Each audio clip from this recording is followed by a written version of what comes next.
But if you really don't really love this person, it'll be very, very difficult. Love commands a lot of things, still, bro. You understand me? Love commands, but you have to be genuine. You understand me? You have to be very, very, very genuine. That's a person like me. I'm genuine. That's why I'm with this person for 26 damn years. And I will die here. You understand me? Very, very genuine. What do I look for again? I don't have no problem. I'm not feeding mother-in-laws from Africa. You know, I'll let take care of my mother. Because white people, you don't take care of white people. You know, the father live in Holland. Me, I have a good life. You know, like, it's a fleeting feeling, love. Just like how people they are attracted, those bohemian women, Dr. Fonda described as well. It's a fleeting feeling. They feel it sometimes. If nobody maintains that constant feeling of I love you or something like that, you No, know what I mean?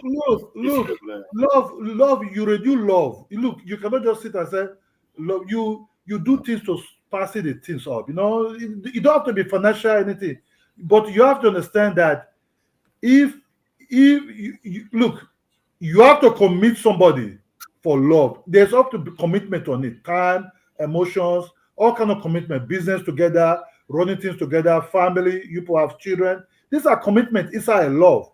You as if you're a relationship, but you people build business together. You people have children together. Where both of you going to? You people will stick it together. But what you have to understand, what you have to understand, why people love is different from Africa love. You Mm. understand me? Their love, it can be hot. There are some white people, their love can be like a fire, but it can also quench in time. In the African love, we build it slowly up. You understand me? We build it slowly up. But white people love, it come like boom. Then that's where you people start talking. This is don't think it's going too fast. What is the duration of this thing? So you people have to start talking a lot of things together. What you people are really looking for from each other. You know, so you have to break. That's why I said the day that white girl will tell that guy, I'm going to Germany to do things, I'm coming back next month. That will be the end. That guy will ever see that guy again. That guy already sucked the juice away from him, and he will be left scratching his head. What just happened? Like earthquake just hit him there. Mhm. But anyway, Queso, that's pretty much a good question you asked in regards to Yeah. women who from the developing countries.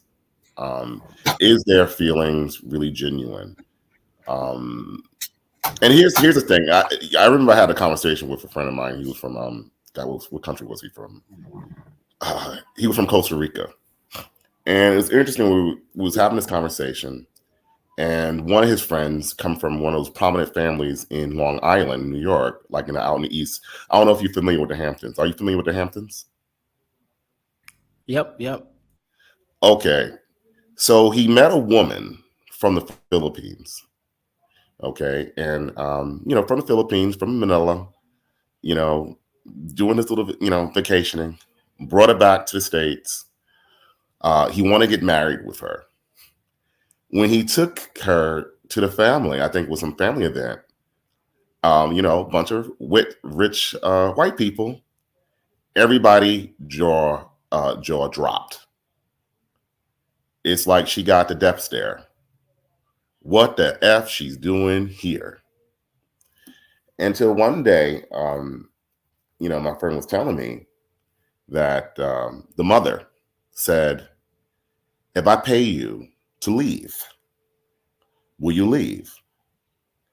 She written her a check, and guess what the woman did? Did she stay or she leave?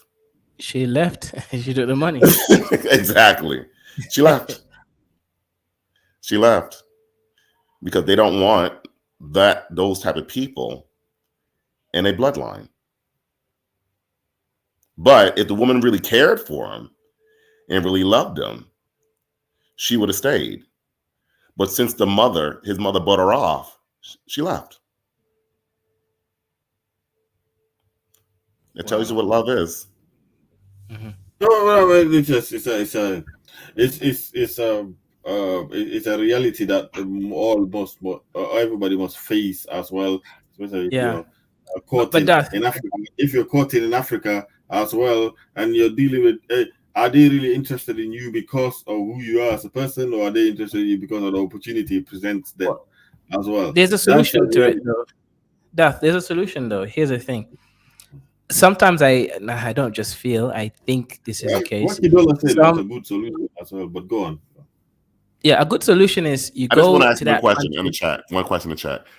Women, if you went to a white family and if the woman paid you off to leave the man, I guess you might be in love with, you might not be in love with, would you take the $600,000 and leave the man? What, 600,000? Something like that. Something like that. He told me. Oh, that's a lot of If- money, man. I'll take it. That's a lot of money. I thought you meant like 20,000 or 600. That makes you half a millionaire. Of course, you take the money, chitlins, man. Of course, Chilani, stop the cap, man.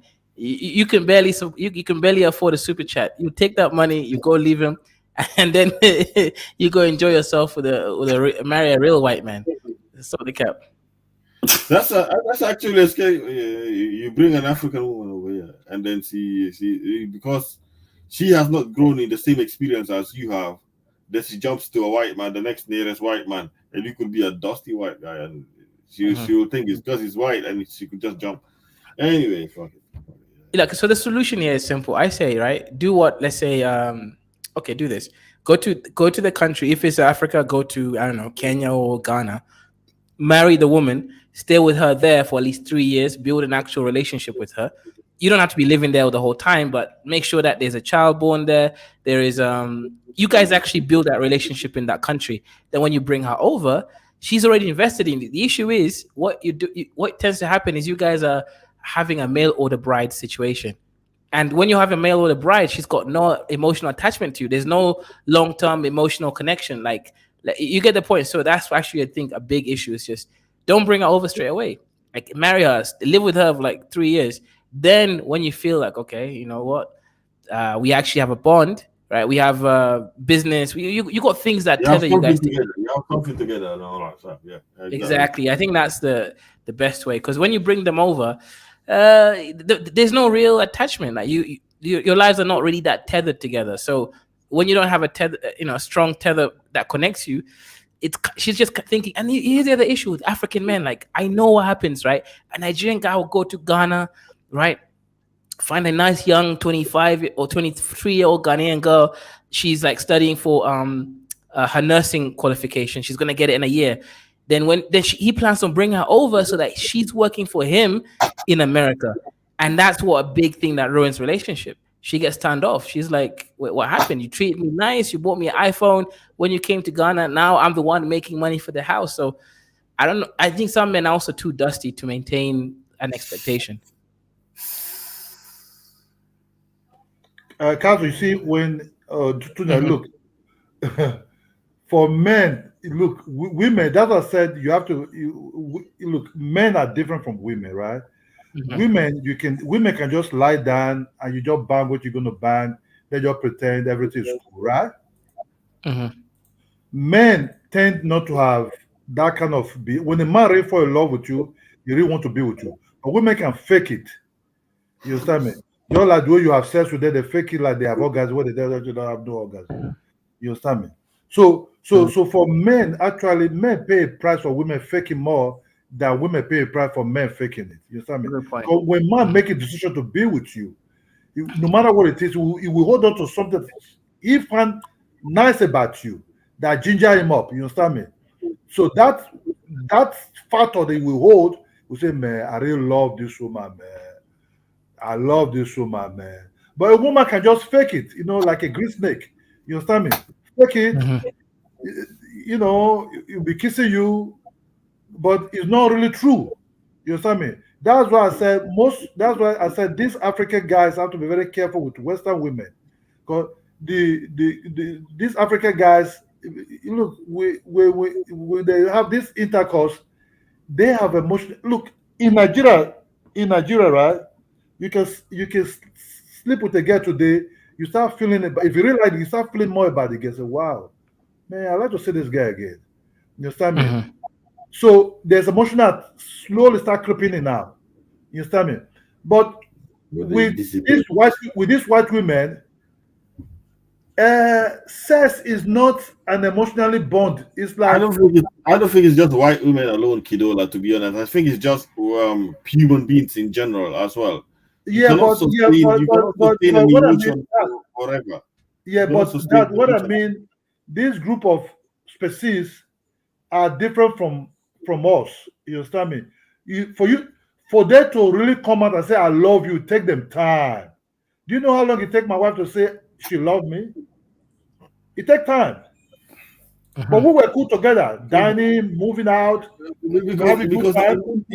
because to them the word itself, in fact, you can question many African language. You want to tell them what does, if they have a word for love in their language. A lot of African countries, a lot of African languages don't have a word for love. You know what I'm saying? No, no, yes, but we express our feeling in time. Why they will be still calculating, checking you I mean, out? hold on. Do you want your the feelings to express right away? Like for example, Latin America. Oh my God, they say I love you once for all types. That's what I'm saying. You know what I'm Exactly. saying? And that don't really mean Yeah. that it means anything. I mean, she might say I love you, because the sex was good, or she might say I love you because you look good, or you know what I mean. Just rampantly. Yeah, I mean, te amor, whatever. Bright. Let me just tell the truth, right? In the Western world, what they learn about sex freedom in Africa, that social sex freedom is not just there like that. You understand me? So you have to understand the cultural differences It in depends Africa. on it depends on what you mean the Western world. Are you You talking know that about within just United States and Europe, or are you talking yes, about yes. Latin America? No. Because Latin United. America, because I go to Latin America all the time, it's No, different. I'm talking about United States and Europe, where Uh-huh. Europeans dominate more, whereby Europeans' culture is far more what you experience Hmm. more. You understand me? So Right. so so so African kind of sexual contact is, would they say they really like you, an African must really like you, they start doing the things with you. He is not becoming emotionally bond inside what he said, I do really like. But to a Western woman, or let me say, I'm using a woman now, to a Western woman, is sex is not a bonding thing. Sex is part of the whole ball game. Might be linked to the bonding, but it's very far from the bonding. So he can might be doing with you, but it's not anything that's close to anything. It will say, a white man can say, I love you, or it might not even say, I love you, but he can say, but I love you as a human being, but I'm not in love with you. I'm not down with you. I'm not in love with you. You understand me? So it's a total different bug. But we Africans, we hear love, oh, love, you say, love me. But to a normal white woman, it's a total different, far. They are Kidola, what's the word for love? What's the love for word? Love in your language. Mine is nakupenda. Are you sure, Penda. Keto? What does that actually mean? What does that actually mean? Penda means love. Are you sure? Am Nakupenda. I? Am You find in a I lot sure? of Naku means I. Penda means love. all right, maybe. true that they What are about born, you? you married to black American. Say what? What did he say? The Black American. He said. What I ain't is he really. going on about now? Hold on. Silly. Hold on. What did Ola say? What silly shit did he say this time? Wait, are you trying to say Because that Africans don't have if a he says concept of something, love? I'm gonna trash his ass. Kezo, you picked that up on the look. I'm not there. The fact is, there's a lot of African languages that don't have the concept of love. They don't have the word the word that's exchangeable exactly for love. Exactly, you know what I'm saying? And I find that to be very strange. And I'm like, why is this the case? Like in some languages, like I like you, I like this, I like that, I like it, but it's not exactly love and all that. That's how we kind of But understand these it. are. And Yeah, can I just add to this? Greetings to everyone on the panel, and the chat and all. I think this is a kind of, in my mind anyway. I think because I like to I like to see things as a little bit fluid.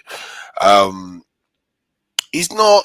I think the reason why it comes across like that is because other cultures have different ways of manifesting the same thing. And even when you have arranged marriages, some of them are kind of devoid of passion or anything like that, while others have it. They have the chemistry, they have the bonds.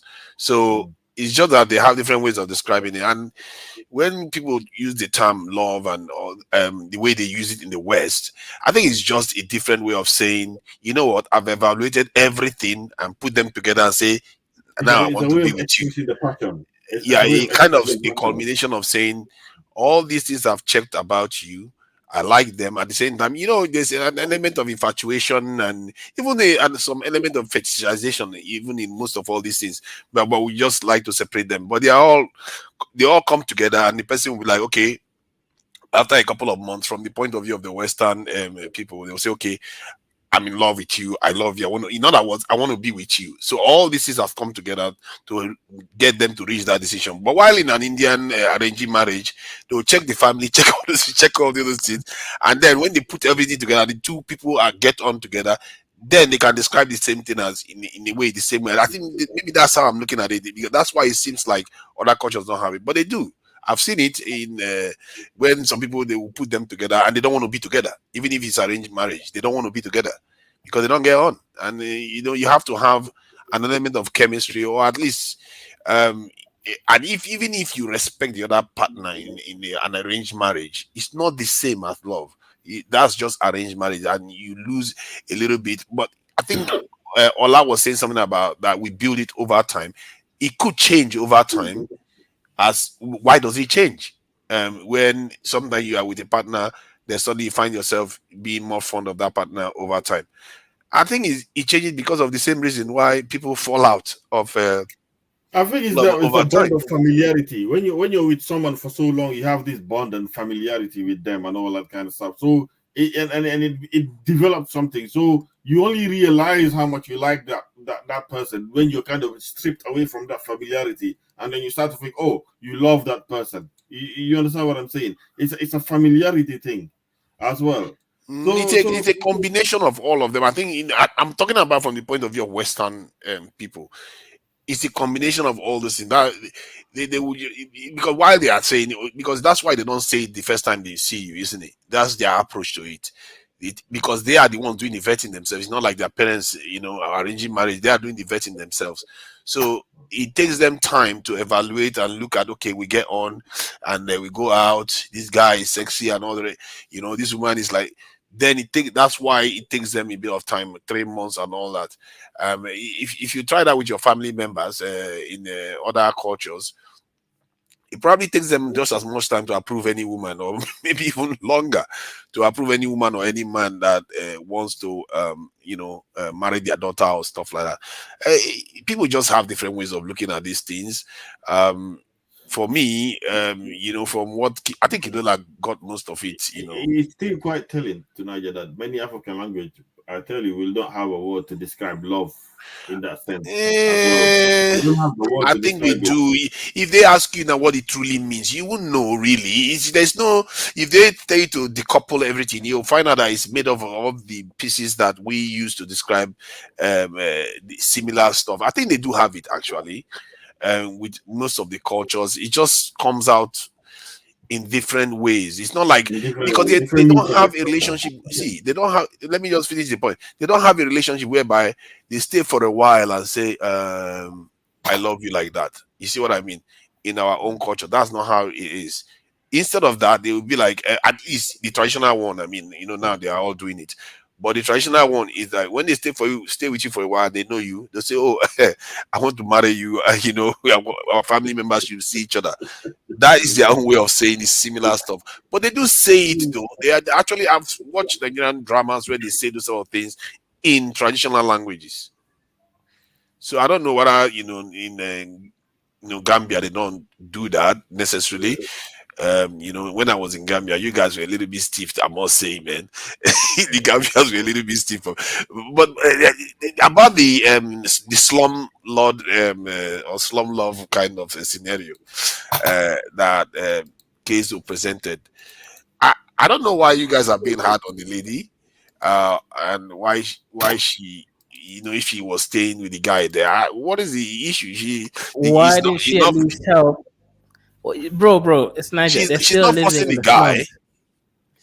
slums. Listen to Niger. If I'm dating a dirty foot African, I'll remove them from the slums and help their lives get better.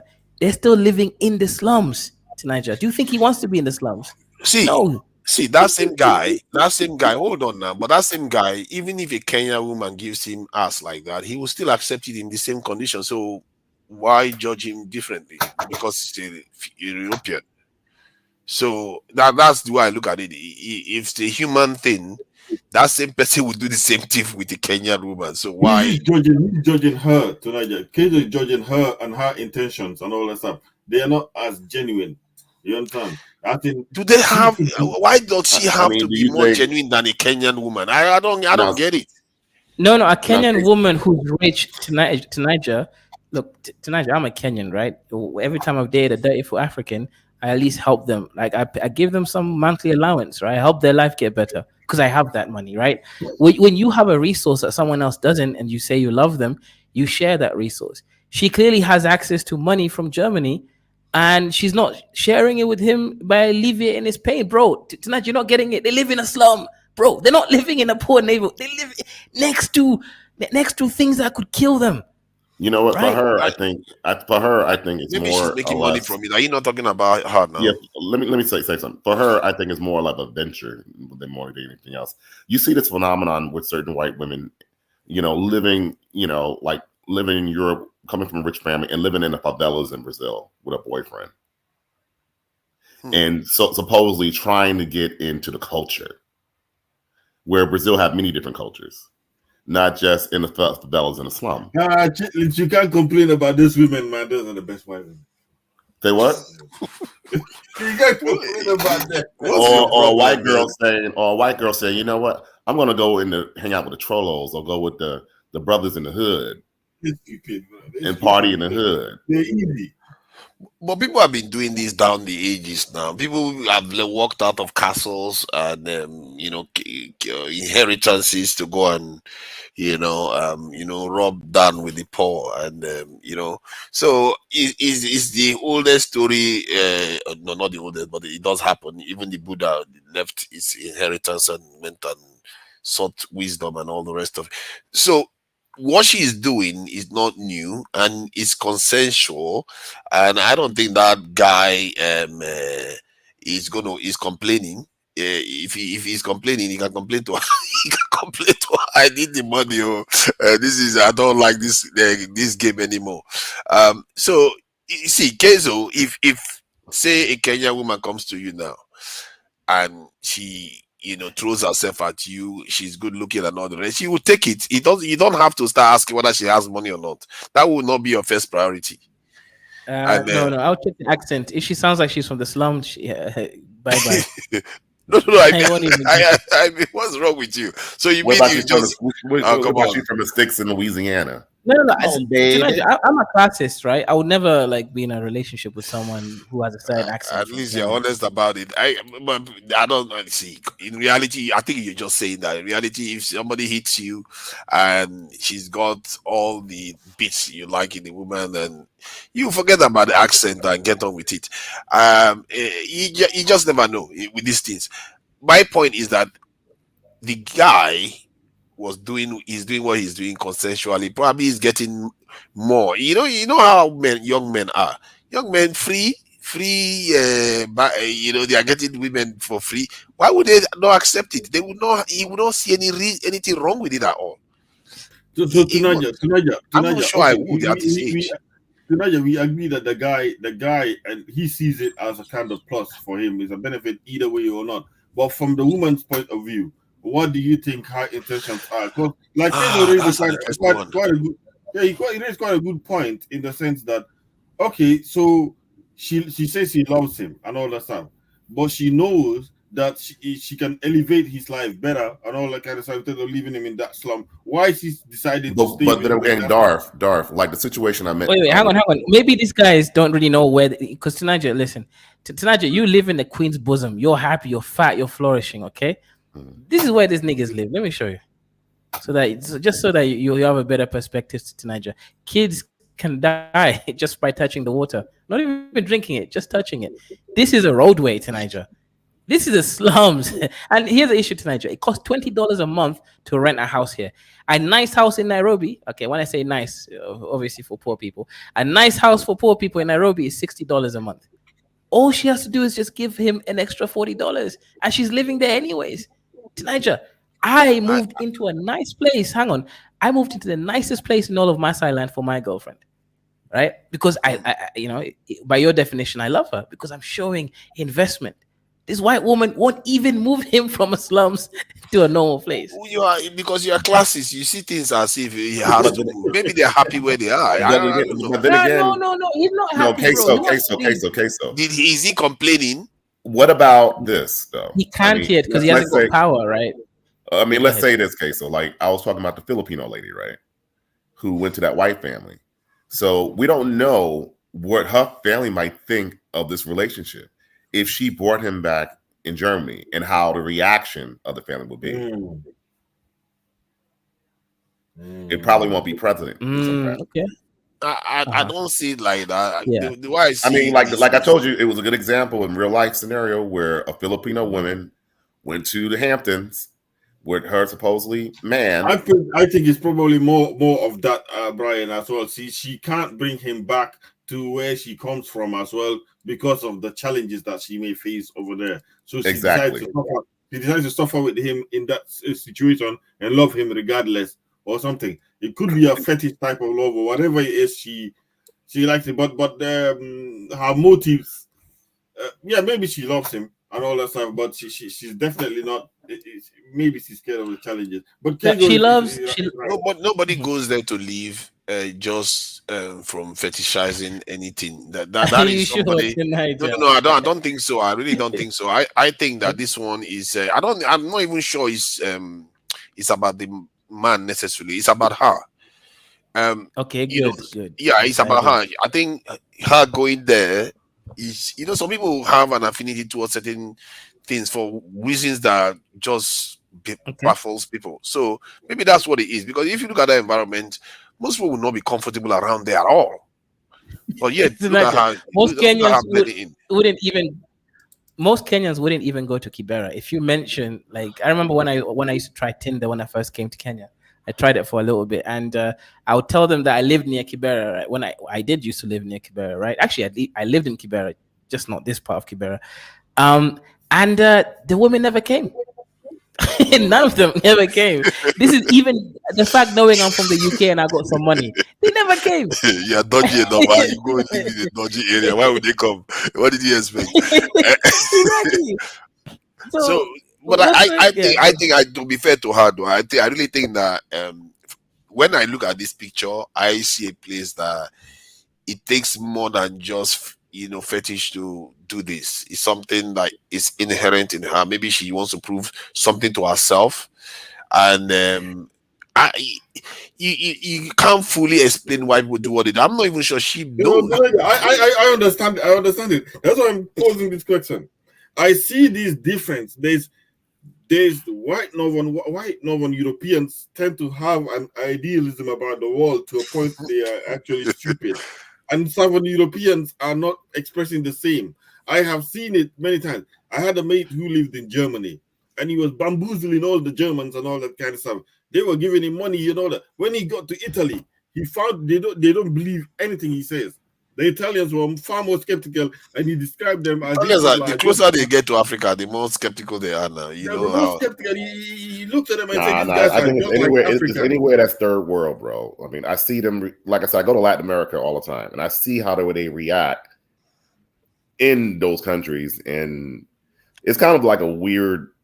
I don't know. Brian, I don't know. you have that miasma as well sometimes, Brian. Sometimes Black Americans display this kind of this idealism, either about Africa or something. And I said, It's not like what me. I'm kind of very realistic about the world.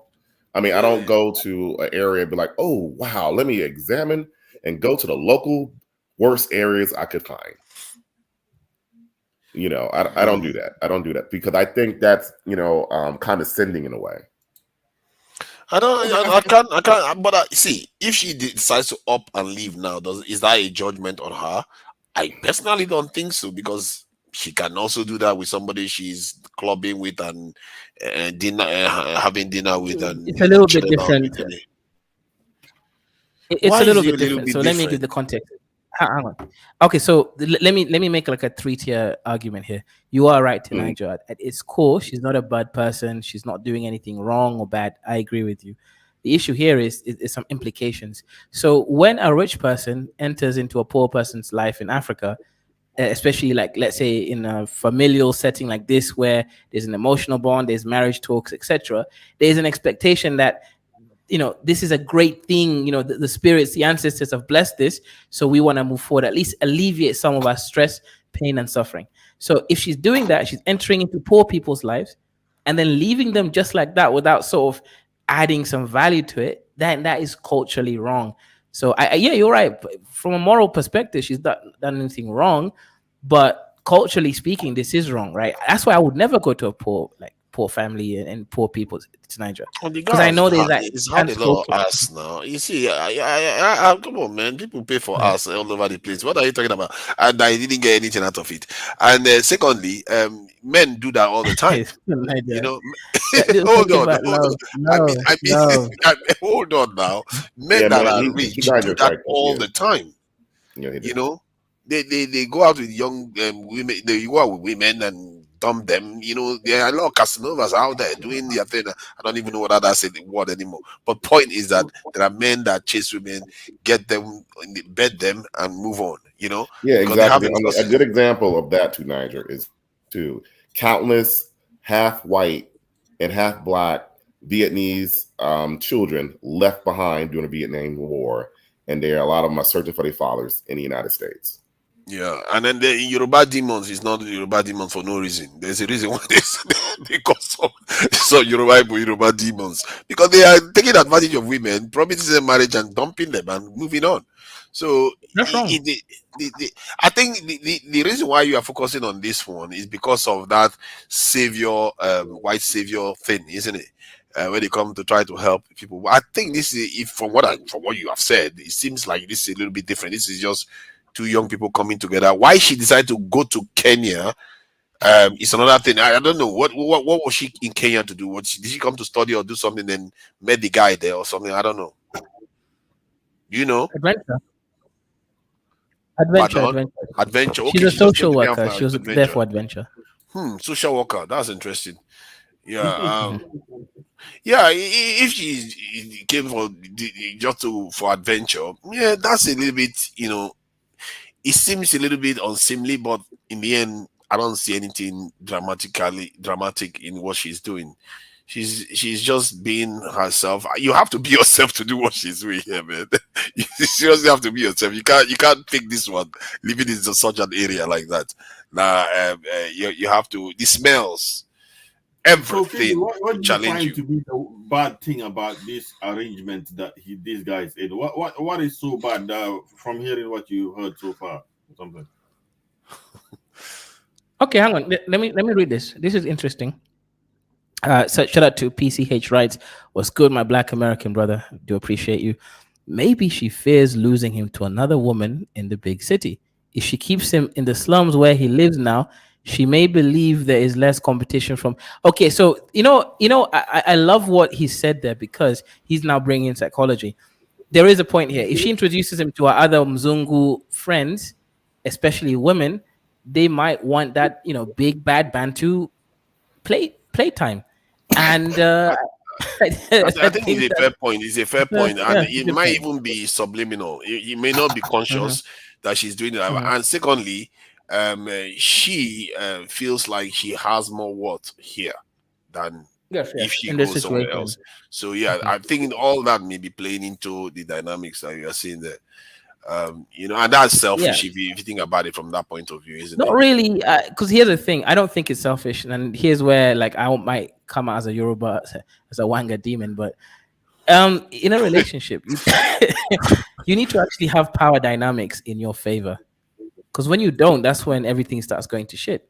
You can't have equality in a relationship. It won't work. You need a power You dynamic, know right? what? You see, that seems to be the case is in and okay, yeah, I think what you said now is quite interesting because the power dynamics. If that was in Europe, I would have no, I would have frowned at it from that point of view because then you're just using the fact that you're a citizen to to have a bit more power over your partner. But however, and as a kind of girlfriend here, yeah, she has Mhm. a bit more weight here than when she takes Yes. him all the way to Europe. So yeah, maybe Mhm. that's that power dynamics from that point of view is more acceptable. And Oh, Tanaja, forget the you went. We went from brother here talked about taking him to the city, like the actual Nairobi. You talk about Europe. No, it's bad, bad, bad. In Europe, she's no longer special. You see, for him, he doesn't see the bohemian spirit of adventurism and hippie, whatever she embodies. He doesn't see that. He just sees a nice white woman who's nice to him and loves him. So, meaning she's not her qualities that she thinks she's bringing to the table isn't really a quality that he even sees, if that makes sense. You get the point, yeah, right? He's not seeing he that may not bohemian spirit. recognize it. He's seeing exactly. So what So do you if they think now go to if they go Germany, to Europe, what happens then? if they go to Europe, what will happen is his You value now will be higher than hers because he's a good looking guy, and there's a lot of white women who want big bad Bantu genes, right? With mixed race babies, so his value will be a lot higher than it is here Yes, in the slums. Yeah. yeah, What about they came? that What is about what they they came should to the be United worried States? What about. do you think would have happened? Even worse, right? In Why you America, say that? America, he's got the Latinas, he's got the Hispanics, he's got the Asians. He's gonna be out here I think running, America, running dirt. she stands a better chance in America. I think Europeans tend to, for some reason, I'm not sure why, they tend to have a bit more weight in America than in Europe themselves. Mhm. A little bit of what? A bit more weight in America. They have more weight in All right, America. yeah, Um, okay. if you have the same looking woman, if one is from Europe or one is from America, the one in Europe will have more weight for some weird reason. I'm not so I don't sure why. know, but I mean, there's a lot of American women who look better than she does. No, Just looking saying. better. I said looking the same. If they look the same, Do and you one say is from wit Europe or and weight? no, Did when you I say say wit? weight, in terms of weighting, the way Oh yeah, yeah, I got people your point. value Yeah, them, people they weight have more the power. European more. Right, Okay, right. I I mean, agree with you. he'll probably leave her and go with a Creole woman, a Latina woman, Yep. African American Mhm. woman, Yep, any of those chicks. Yeah. yep, yep. They'll put it Because on his ass. They will flirt with him just to spite her. I yeah, know how women and are also out here.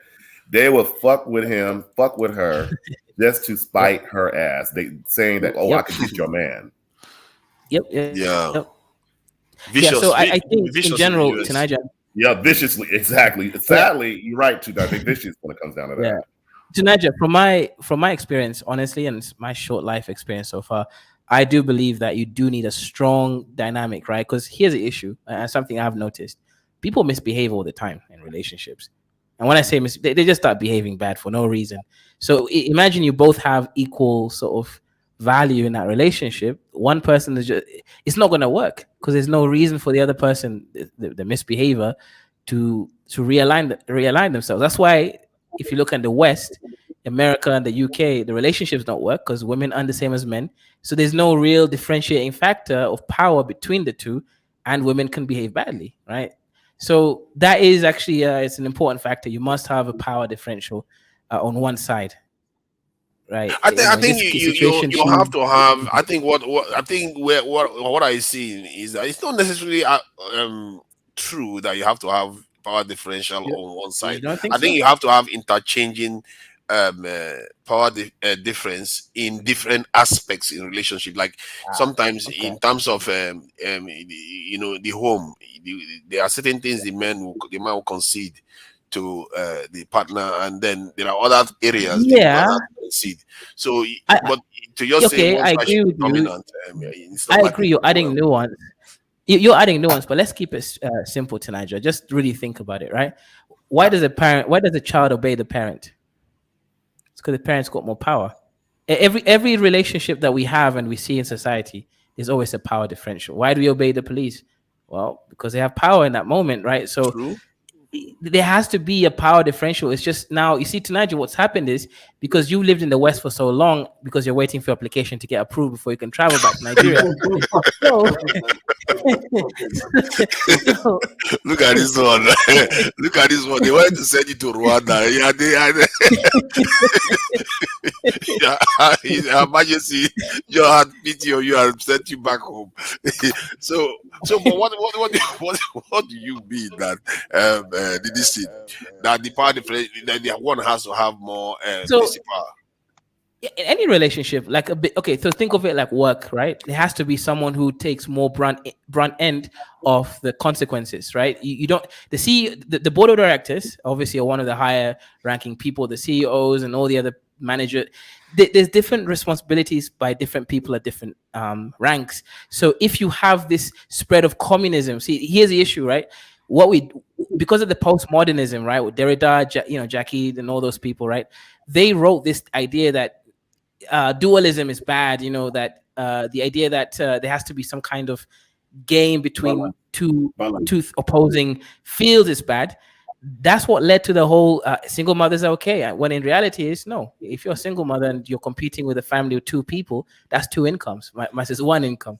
So I guess what I'm trying to say is the modern times in the West have removed the patriarchal capitalist sort of family structures, and they're now pushing on this love, which is really a feeling. So hold on, but let me really ask you, communist. what do It's a you communist think structure. is the ultimate reason why they are pushing for this? Because I'm a little bit astounded by why they are doing what they are doing.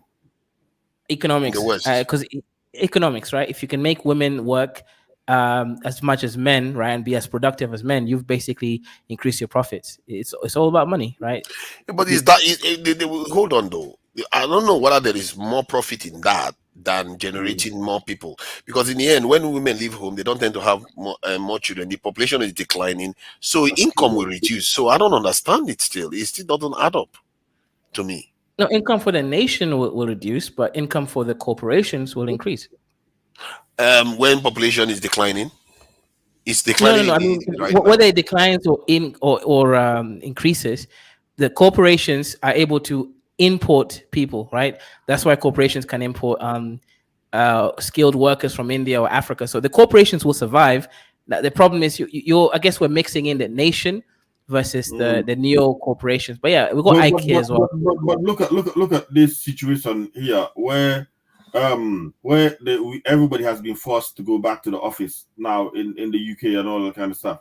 So all the politicians who own commercial buildings and all that stuff, they are losing out on money. Obviously, any person who's doing business would say it's more expedient that I don't have to pay office space or commercial office space to this. I can make more money or save a lot more money. This time you have the government actually intervene and said, no, everybody needs to go back to the office because all the commercial buildings are kind of not being rented out at the moment, you see. So I guess the point I'm saying is that they can intervene when it doesn't suit them. Yeah. I don't understand the driving force to make women, to reduce the birth rates at the rate they are doing, and the force driving them to, ask the women to leave the home. I really don't fully get that. So Nigel, let me not helping them. Perhaps we can figure it out, right? And this idea that there is some hand, right, some hidden hand making these plans and making moves. No, people tend to take advantage of things. Like, for example, Kaizo answered that, hey, the corporations want X. It's like, no, the corporations just reacted to something. And then they make the next reaction and the next reaction and the next reaction, right? So, for example, if the birth rate goes down, then they make the reaction to go get people from outside. But if we take it back down to just the individual level, if you educate women, the birth rate goes down. It's that simple. The reason why the birth rate goes down is because women don't want to have kids if they have other options, right? Is that so strange but I think to that understand? No, it's not necessarily. I think what we are talking about is it's more of a recent experiment that it's not very clear cut.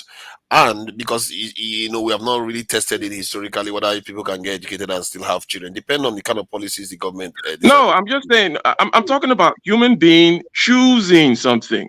First of all, do you understand the choice of, hey, woman, here's your option A, or how society is kind of set up? Okay, it's set up in a family type of way. You have to get with this dude, and you create a family, and this is how the economy kind of runs. This is how you're going to get your sustenance and such, right? Or option B, you can go work, have some independence, adventure, this, that, and the other. Don't have to be saddled down with kids, blah, blah, blah. And then somebody chooses option B. Are you surprised? And when I say somebody, I mean we're talking statistic, right? So if you start getting more people choosing option B when it becomes available, is it so surprising? You understanding the human spirit? Is that so strange? I think from what someone said once, urbanization is one of the key areas one of the key parts that reduce, that's key aspects that reduce birth rate. And also the cost of raising a child is so high now in the West, that because they made it so expensive now to raise a child in the West, so the parents cannot afford it at all. So if they cannot afford the child, why would they want to have a child? They won't. Yeah, 100%. All these things are kind of working hand in hand. So ever since like the 60s, right, the growth rate has been dropping. We know of the income, real income has not increased, right? You know that, Darth, right? People's income has not increased. It has not increased in terms of catching up with inflation, right? The whole you work and you get a white picket fence with your wife and you retire, get a gold watch and a pension, that shit doesn't exist anymore. The middle class life does not exist anymore. Both on an individual level and nationwide, debt has been increasing. We've been financing this lifestyle which we were sold, right? And part of that then included, okay, now we need more. We need women in the workplace. We do.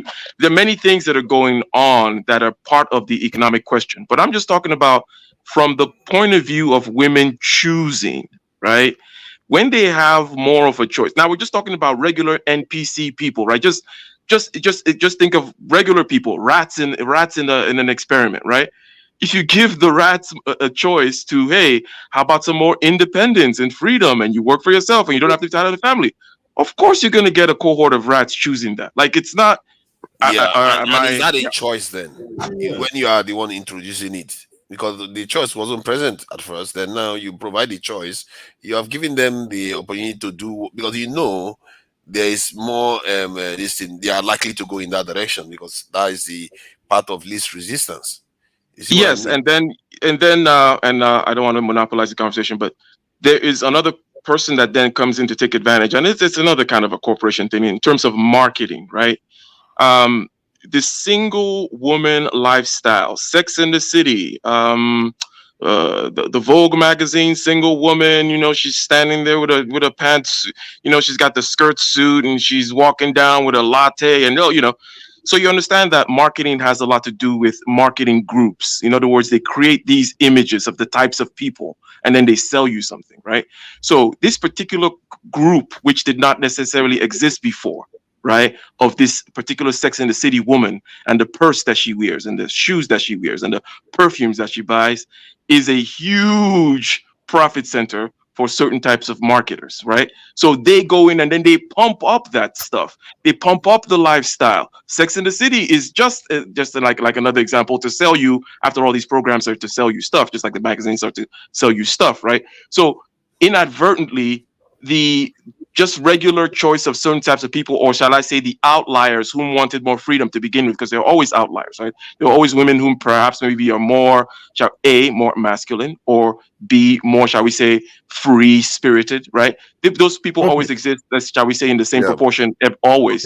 But that message, that side of things get amplified because they want to sell you stuff. Now, this is not obviously the only factor. I'm just mentioning that. Now, I'll shut up. Okay, Ike, if it's all about capitalizing and capitalizing on profits and hold on a second, right? I didn't say it was all about, but go ahead, continue.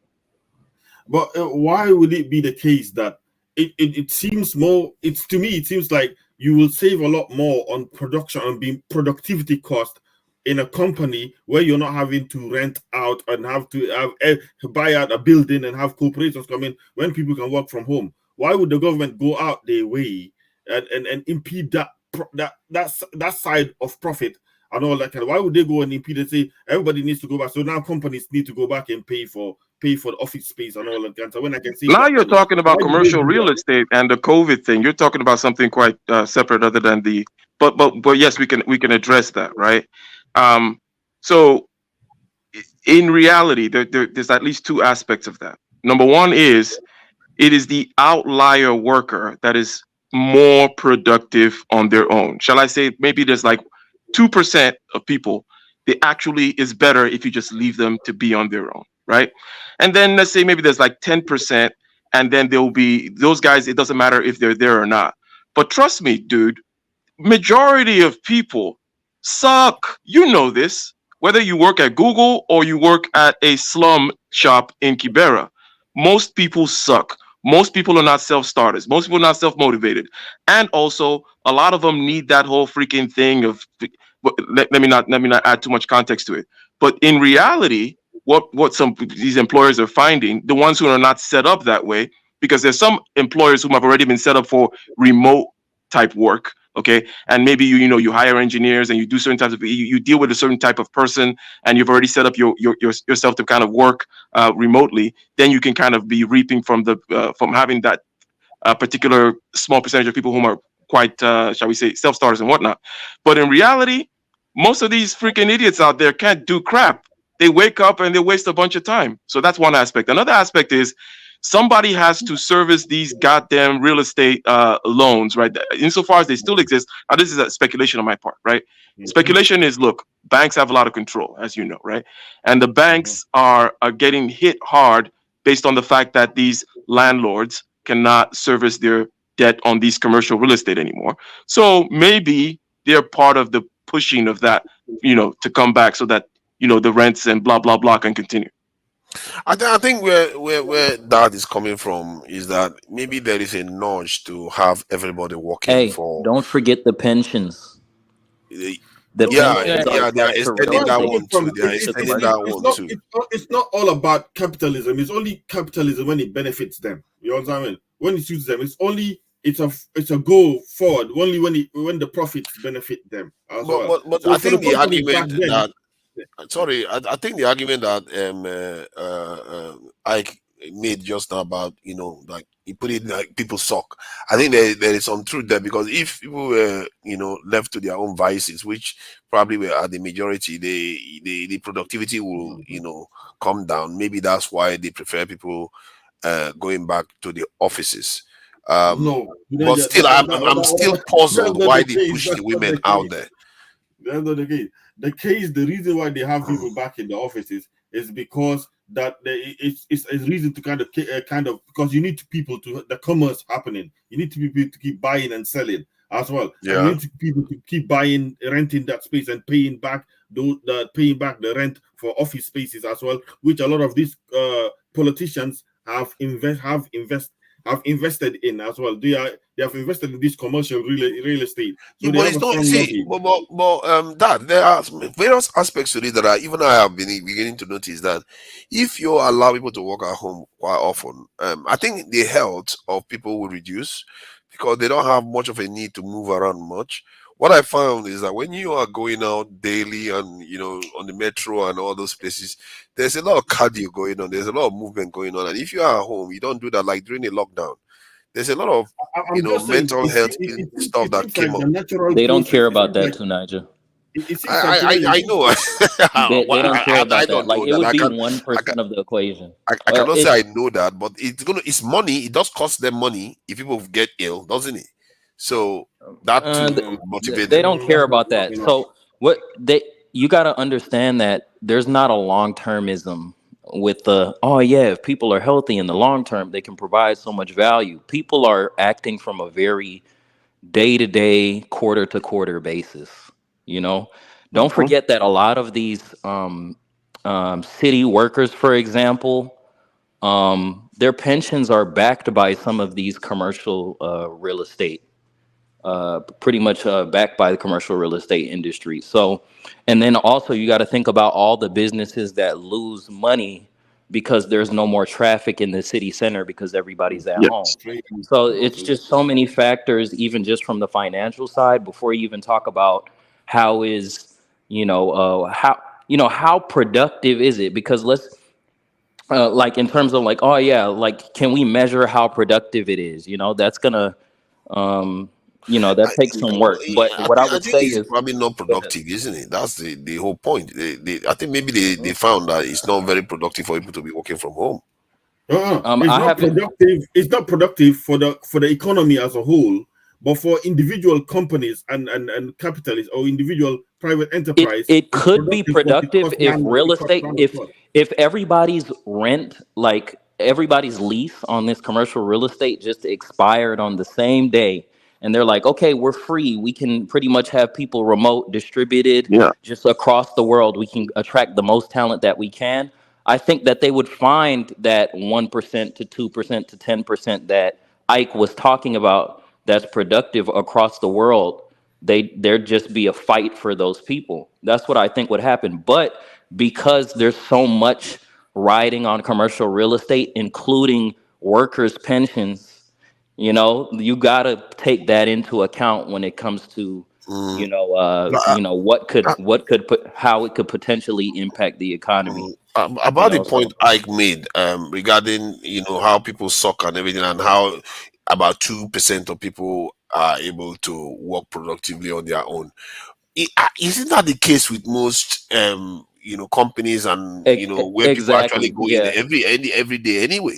Because Yep. I've heard of 100%. cases where bankers are saying they literally pay people not to come to work, some of them, because they know they are useless. Because they know the ones that are actually productive and the ones that are not. So maybe that is already the case and is already baked in.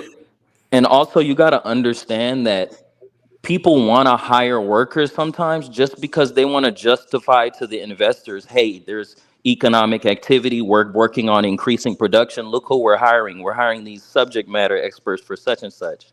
So you got to understand that aspect of it too. And just to kind of give some context to what you're saying, flexed up, because it might sound crazy if what you just said, right?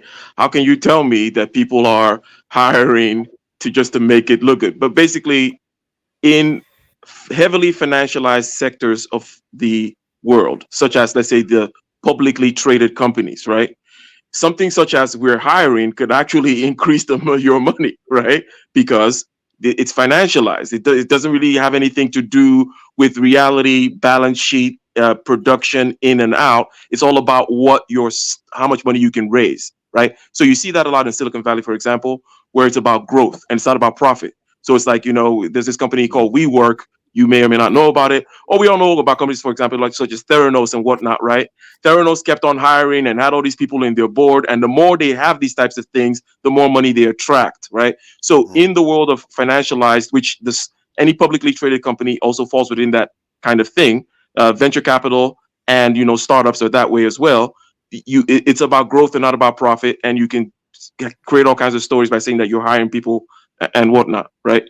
But Mm. all these go into it. And speaking of the short termism aspect of things, people are just going, as you mentioned, from quarter to quarter, but also from the next refinance, from the next when they can roll over that debt. So and these debts are not all coming due at the same time. I'm talking about commercial real estate debt now, right? So there's always somebody's always underwater at some point. I mean, right now a lot of people are underwater in terms of the value of their real estate versus what they owe, right? And given the high interest rates right now, it's not like you can just go and refinance it, right? If you go and refinance anything right now, you're getting hit really hard because you're going to get hit with a higher interest rate than you were with before. So again, financialized, right? This kind of points out to something, not to go off completely, but the financialization of things is really a huge problem. The financialization of the economy, right? Because it no longer becomes about, let's say some new startup comes up right now, IPO or something, initial public offering, the stock value of the company. People are looking at the stock value of a company, and they don't even ask, what does the company make? Is it actually good? Are they productive? Are they running a profit? No, it's just stock value. In other words, what can I buy and sell it for? How much can the bank squeeze out of it? Okay, how much can we leverage and all these types of things? And this thing is spread out all through the entire sectors of the economy. Real estate is heavily financialized. All publicly traded companies are heavily financialized. And when, for example, you're a company like Tesla, and pardon me for going on and on about this. Tesla was let's say the other company he has the space one. Space is semi-private. In other words, it's SpaceX. kind of like SpaceX is kind of semi-private, but Tesla. One reason why people don't like Elon in the stock market, they say he lies, right? And the reason he has to lie is because these freaking financial people, in other words, the people buying your stock and the banks that are doing this, that, and the other, all they care about is quarterly reports, right? They just want to see certain numbers in certain places. And hence you have people doing things like stock buybacks. Stock buybacks is just a way of boosting up your stock. Basically, stock buybacks is a company has cash, they go and buy their stock, reducing the supply of the stock, hence increasing the value of the company. So you have a lot of CEOs and all they specialize in is all financial hijinks, as opposed to what they call unit economics, right? Unit economics is how much am I bringing in, how much do I have stashed, and how much am I paying out? Okay, and is my stack increasing because I'm bringing in more than I'm paying out? Am I increasing value? Am I paying dividends to my shareholders? No, none of that matters. All that matters is what do the quarterly reports say? And those things can be heavily kind of rigged by all kinds of accounting shenanigans, right? So Elon, because he's trying to create a product, right? He's like, okay, I got to create a product and we got to do all kinds of testing and all kinds of stuff. I don't know, maybe it's in 6 months, maybe it's in 18 months, but he lies and says, no, it's going to be ready next quarter. That way the stock doesn't crash, right? But anyways, just a little bit of context there on the over financialization of crap. I think the reason why they worry about those quarterly stuff is because they use it's almost like credit reference agencies, isn't it? They use it to get more investment and gives the company some kind of financial clout. However, though, my original question is why To Nigel, I'd like to push I back understand against that a why little bit. maybe people have explained why to an extent, but I'm still curious because when I look at the history of the West, generally they are very, very, very how do I put it, paranoid and very, very no nonsense kind of people, and for them to deliberately downsize the population of their country and just opt for it I don't know, maybe there are forces out of their control, I don't know, but looking at it, I know of like American culture, like I don't know whether it's the Aztecs or the Indians culture that have this thing that they do where during the time of plenty they can they will reduce the age of consent to get married so that they can be able to have more children. Then when things get hard, they increase the rate of the age of consent, which is weird because I didn't think people can control that stuff properly. And when you look at the modern world, they don't tend to. The only one they tend to focus on is reduction. They don't have a good policy on increasing population. May I say something to Niger? It's quite interesting what you just said, because if you have the ability to do this type of a top-down type of control, then yes, you could kind of calibrate, but that is not what we call the modern world. So what am I saying when I say modern world? I mean Western, industrialized, rich, right, democratic. So you're talking Japan, Australia, Europe, United States, right? Where there's a little bit more of individualism. And in any of these situations, as you move higher up on Maslow's hierarchy of needs, the population reduces. Forget whatever. We just forget. It's just a fact, right? And we can then start to talk about it. You said modern world though. That's an interesting way to put it. But because I kind of defined it. I said Western, educated, industrialized, rich, democratic, and then I even mentioned some countries. Yes, but like England now, or the United Kingdom or Britain, as we know it historically, they were doing very well for a very, very long time, and yet their population was still growing. And France was doing well for a very long time; their population was still growing. It didn't necessarily affect their birth rate. It's almost as if something else changed.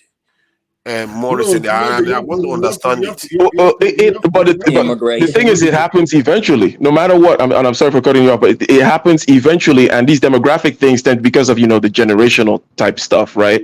These things don't just happen overnight. You don't just start noticing these things overnight. But it happens eventually in all these places. The more quote unquote, and I use the acronym WEIRD, by the way. That's a Western, educated, industrialized, rich, democratic. It's a good way of kind of encapsulating the type of modernity, right? It happens everywhere there. Once that happens, and it's also because of the individual aspect of things, people choose to have fewer children, and they rather go camping and this and that and buy a Jeep and blah, blah, blah, and find themselves. Now, this is obviously, there's a certain percentage, and it obviously is the people also in the urban areas, right? As you mentioned, to Niger, right? But that's just part of the same kind of phenomenon. They do that on their own. Now, if you're in a more top down type of autocratic situation, maybe yes, in times of plenty, you do certain things to kind of calibrate that. But that's an interesting point. The Chinese have not been able to. They are the most autocratic ones we have that tried, but they even this year they were trying to incentivize couples to have more children, but it's not worked. In Eastern Europe, they've had a debate on trying to encourage people to have more children. The government even came up with, at least they were proposing a concept of whereby if you raise your children very well, they take care of you in your old age. I don't think that in Eastern Europe they had a lot of kind of welfare as they do in Western Europe. So they are saying if you raise your children well, the better the better your children do, the more they put into your I wanted to make a slight clarification. So there is a myth that the more economically better country there is, the lower birth rates. I mean, that's a statistical fact. But I actually think the TI to it is actually, or the logic to it is, the more educated a country is, the more.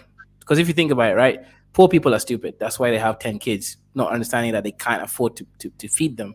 Right, like my old watchman has 3 kids and a wife. The TE education tends to follow rich. First, you get rich, right, and then you start doing education. Education is kind of like a leisure thing, if you think about it. Education is a form of leisure for human beings. Yeah, 100%.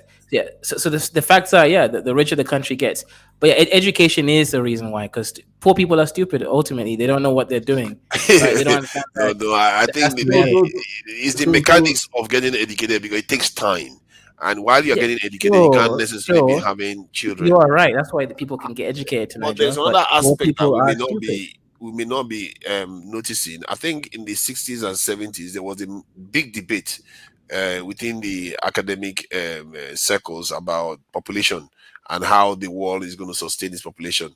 And I think the argument that won out was that we need to reduce our population, and hence the UN adopted that kind of policy, and it spread all over the whole world, where every nation was kind of looking to reduce their population.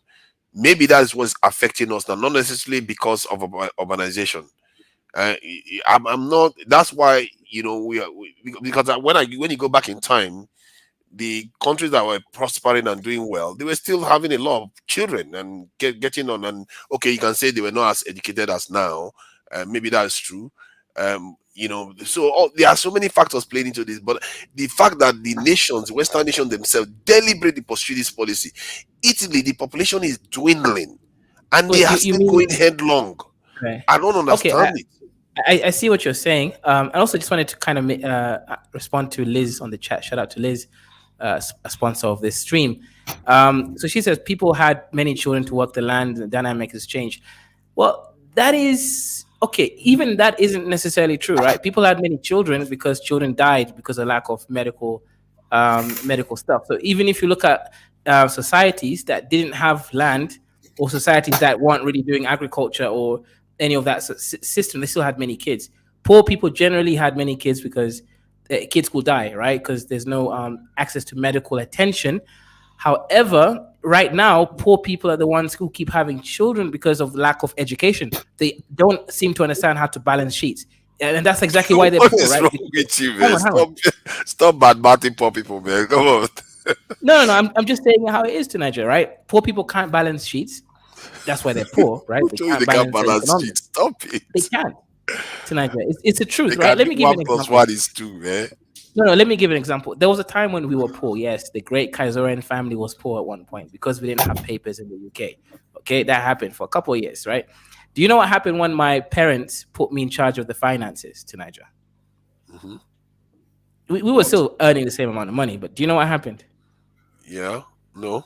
We don't know saved what. like over $5,000 a year, and we were poor, right? Because I understand balancing sheets. You see what I'm saying to Niger? So unfortunately, poor people just don't know how to balance sheets. I mean, do you disagree with what I'm saying? But it, Well, No, so no, no. before, because let me try to anticipate where maybe any opposition might come from. The people whom can tend to leave that circumstance. They will leave the family, leave the slum, kind of unwind, you kind of twirl themselves out of that situation, right? Now, it's not just quote unquote, you say poor people, but there's certain characteristics that keep these people in that situation. Let's call it the spirit of poverty, right? The spirit of poverty, okay? That Sure, spirit of sure. poverty thing is a real thing. To Niger, I'm sure you know it. It involves backbiting, scarcity mentality, crab in a bucket mentality, all that crap. And the people, even within that family, that don't have that, will leave that circumstance. So it's not like, oh, if you're poor, you're just bound to remain poor, and if you're poor, you don't know how to balance sheets. Like, no, the ones who remain there is the key aspect. And there's many psychological aspects to it beyond the whole being able to do math thing. Okay, yeah. Hold on, okay, go ahead. Keizo, I think it's just more than just education alone as well. Okay. Like, yeah, you can have Well, an educated female population, but it's an encouragement of government policy as well. So if the government has encouraged that so people to And they go made it back to work and expensive all to that. have children. That's another aspect. well, see, The now you guys are requirements talking are a about lot like higher. you guys are talking about like extra factors, right? So let's keep it to the logic. The logic is you have a society that doesn't wear clothes, another society wears clothes. You guys are talking about pruning your legs and going for pedicures. Yes, you guys are right? Yes, all those factors influence how good a person looks, but we're just talking about a person that wears clothes versus no clothes. So if you're just looking at it from that sort of raw angle, it is just an education problem. Ike has gone deeper and told us the kinds of people and brought in more context. But the reality is this, right? Like I mentioned before, my old watchman, right? He earns $100 a month. He has 3 kids. Why? I earn what? Like I don't know, $2,000 to $3,000 a month. I don't have kids, right? So you get the point, right? Even I know I can't afford And I kids. think there is something wrong with that to an extent, actually. See, let's say this. If you look at it from that point of view, like you are, if let's say you are educated, generally, one will consider you to be competent and all the rest of it. So you were able to qualify for your, PhD and all that stuff. So, and your kind don't tend to procreate as much as the poorer ones. So something is not aligned properly, and society somehow rewards the poorer one. I wouldn't say reward. The poorer ones have much, while the richer ones have less. And I think it's because education, because you are educating yourself, it takes you time, physical time. It takes a lot of effort and years to get to where you need to get to. So you don't have the time to have children. And even when you finish, because you want to practice what you've learned, you need time to practice those things. So when is it time to have the children? Especially now they are sending the women out to do the same thing. So those dynamics is all. I think all these things are coming together. Cost of raising children and being educated, they are adding up to create the effect we are seeing today. And I really think that they need to deal with it. I don't think it's a good thing that the population is dwindling. The cost of having kids, I think, it's a non-factor, because if you notice, the poor people are still okay. Go to the UK. Which communities are having the most kids? And there, right? At least you can use the UK as a land where cost of having kids is the same throughout the whole nation. Do you know which communities have the most kids to Niger? Of course, I know now. You want to put it on the Right. floor. It's the Dasmalis, Indians, those kinds of people having so many kids, and Dasmalis are very poor. India right? today, India, the birth rate has dropped too. It dropped quite significantly. I was surprised. I think it was 2 point something, if I'm not mistaken. So they too have slowed down. Yeah. India. What I'm trying to get at is basically what I'm trying to get at is what if you have a situation in which the natural process, which produces profit, kind of hurts another situation where people gain profit as well. I'm saying no matter what it is, the government will act to stop it as well. Like you say, okay, fine. It seems more expedient for the government to actually put for the companies to bring more women into the workforce because they make a lot of more money. But at the same time, it seems like it will be less, it will cost less in terms of productivity if you can save money, because what the tenets of capitalism is, you want to maximize profit and then cut down on cost as well. But this time in the UK, we have a situation in which the government has gone against the cutting down of cost of running organizations, and they've gone against it as well, and then put laws and then forced everybody back into the workforce, back into the offices as well. See, Why? Because they lose out from that see position. that what is puzzling me is there is a runaway almost, how do I describe it, a runaway phenomenon that is going on in the West, where they use feminism to misalign the home and send women to work, and then the family environment decays. Then you have gay marriage, you have transgender, you have all kinds of stuff going on, and you begin to ask yourself, why are they instituting all this? What is the purpose? Because if I didn't know better, it's like they are just a kind of, are they not fracturing their societies? I don't understand it, because I don't see the benefits of doing some of all these things, at least even at the pace they are doing them, and the population decline. I don't see what the benefit is, because like now, if you go in the UK now, you go to some of all these tech companies, it's all Indians. It's all Indians, and you don't see their own people there anymore. I don't get it. If somebody can explain it to me, because you know It what I does was saying the other day, make it's like an enemy within the West is encouraging these policies to destroy them from within. It's weird. so. No, I think it makes. Yeah, go ahead. what you don't, Judah. oh, sorry, Kaizo. What two Niger don't understand is when you talk of UK is a country where you go to London, then that's where you see those people. In the outskirts of London, the white people are the one that control everything. You come to United States, it's the same thing. But you go to cities like Washington D.C., you see a lot of Africans that are nurses in New York, or CNA doing all this stuff. But when you go out of New York and Washington D.C., you go to like different states, you kind of see that the white people are in control. Now let me come back to that population stuff. Living in the United States, I realized that blacks population, they are the ones that give birth to 7, 8, 9 kids in America. You wouldn't see a white family doing that. Most families, they give birth to 1, 2, 3. Now, what are the problems?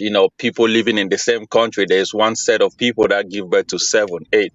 The other group doesn't. Now, why is that happening? Now it comes to unemployment. When people are unemployed, they spend time doing a lot of things at home than going at work and having an occupied mind working. So that's why you see most white people, they go out, they have the things that occupy them, work, they think about. But most black people that stay home, their mindset shift to something else, and that's the same thing in Africa. Most of us in Africa, we don't work. That's why you kind of see the population is increasing rapidly. You go to UK and all these places, their population don't increase because most of them are working. Now there are also a lot of different things. It comes with IQ as well. Most white people have realized that having 2 or 3 kids, they think 10 years down the line, 20 years down the line, is my budget gonna meet up with these kids? Am I gonna be able to pay their tuition? And all of this. Black people do not think about that. Black people just think of now. They don't think of future. That's one thing that the white man beat us with IQ. You go to Africa, it's the same thing. People just give birth and they want other people to take care of their children. A white man knows that I'm the one responsible to take care of my kids. You come to America, it's the same thing. Black people believe that when they give birth, they go and take Section 8 and all this stuff from the government and stuff. Now let me finish. I'm gonna give you an outline of a lot of things. I mean, you might switch my train of thought. Another thing that these countries have been able to reduce their population. Africans have not been able to do that. Now this is why I said Europeans think far ahead, 100 years ahead. Americans do that, but we Africans are so dumb in such. Look, when you come to America, there are a lot of things. Do you know why they come up with these laws like child support? divorce and making all these things possible, gay right and stuff, increasing, abortion and all these things. These are, encourage people to become gay and stuff. These are ways to curve out overpopulation. Americans, despite the fact that they have one of the biggest economy in the world, they are still trying to cut down population because overpopulation in some kind of way is a big problem in the long run. We Africans have That not is what I realized don't that. understand. Why is it a Nigerians, big problem? Because hold on. let me tell you too, Niger, Mm. population in overpopulation in the long run will be a big problem because the amount of food being produced will not be able to satisfy a lot of people. People will See. people will be starved. Let me finish. People will Okay, starve. okay. Also, the amount of houses being constructed is not able to meet up the standard of population. That's why America now they use a lot of wood because it's easy to construct houses. But in Africa, you have all this concrete. It takes almost like 2 years to construct a structure. An increase of population will make a lot of people to go homeless in a society. It's also a means of where unemployment will increase if there's higher population. That's why UK and most of these countries, China, they are slowing down on their population, trying to. It's a lot of things that comes with it. I'm gonna allow it so you can make your turn there. I'll come Um, back to it. for me anyway, what I see is that population so far has meant that the world has never been better with the highest population that we have in the world today. I think it's about 7 to 8 billion now, and in the 60s they were arguing that, oh, if we get to I think 4 billion or so, the whole world is we can't sustain them. What we don't understand is that civilization needs people generally to do better. I don't know with the advent of Especially an economy needs people, as yeah. especially if you know, look at how India has overpassed the UK now. India's like richer than the UK now. You understand me? No, Because no, he has no, a big, no. it has a big, Indian is not richer than the India has UK. a What bigger are you GDP talking than about? the UK today. What are you India is talking richer than about? the UK at the Richer in moment. terms of what? Are you comparing the GDP? Yeah, the amount of the GDP that Indians has cannot satisfy their population. That's why they are still considered a third Yeah, world country. we Come on, when you understand that. talk of We rich, understand that. We are They are you not understand talking doing that. about enough the general manufacturing. country or you are talking about individual being rich? I'm not talking about individual being rich. I'm talking about the country itself. The country India has a bigger No, no, the GDP country than the India UK. is not richer than the UK.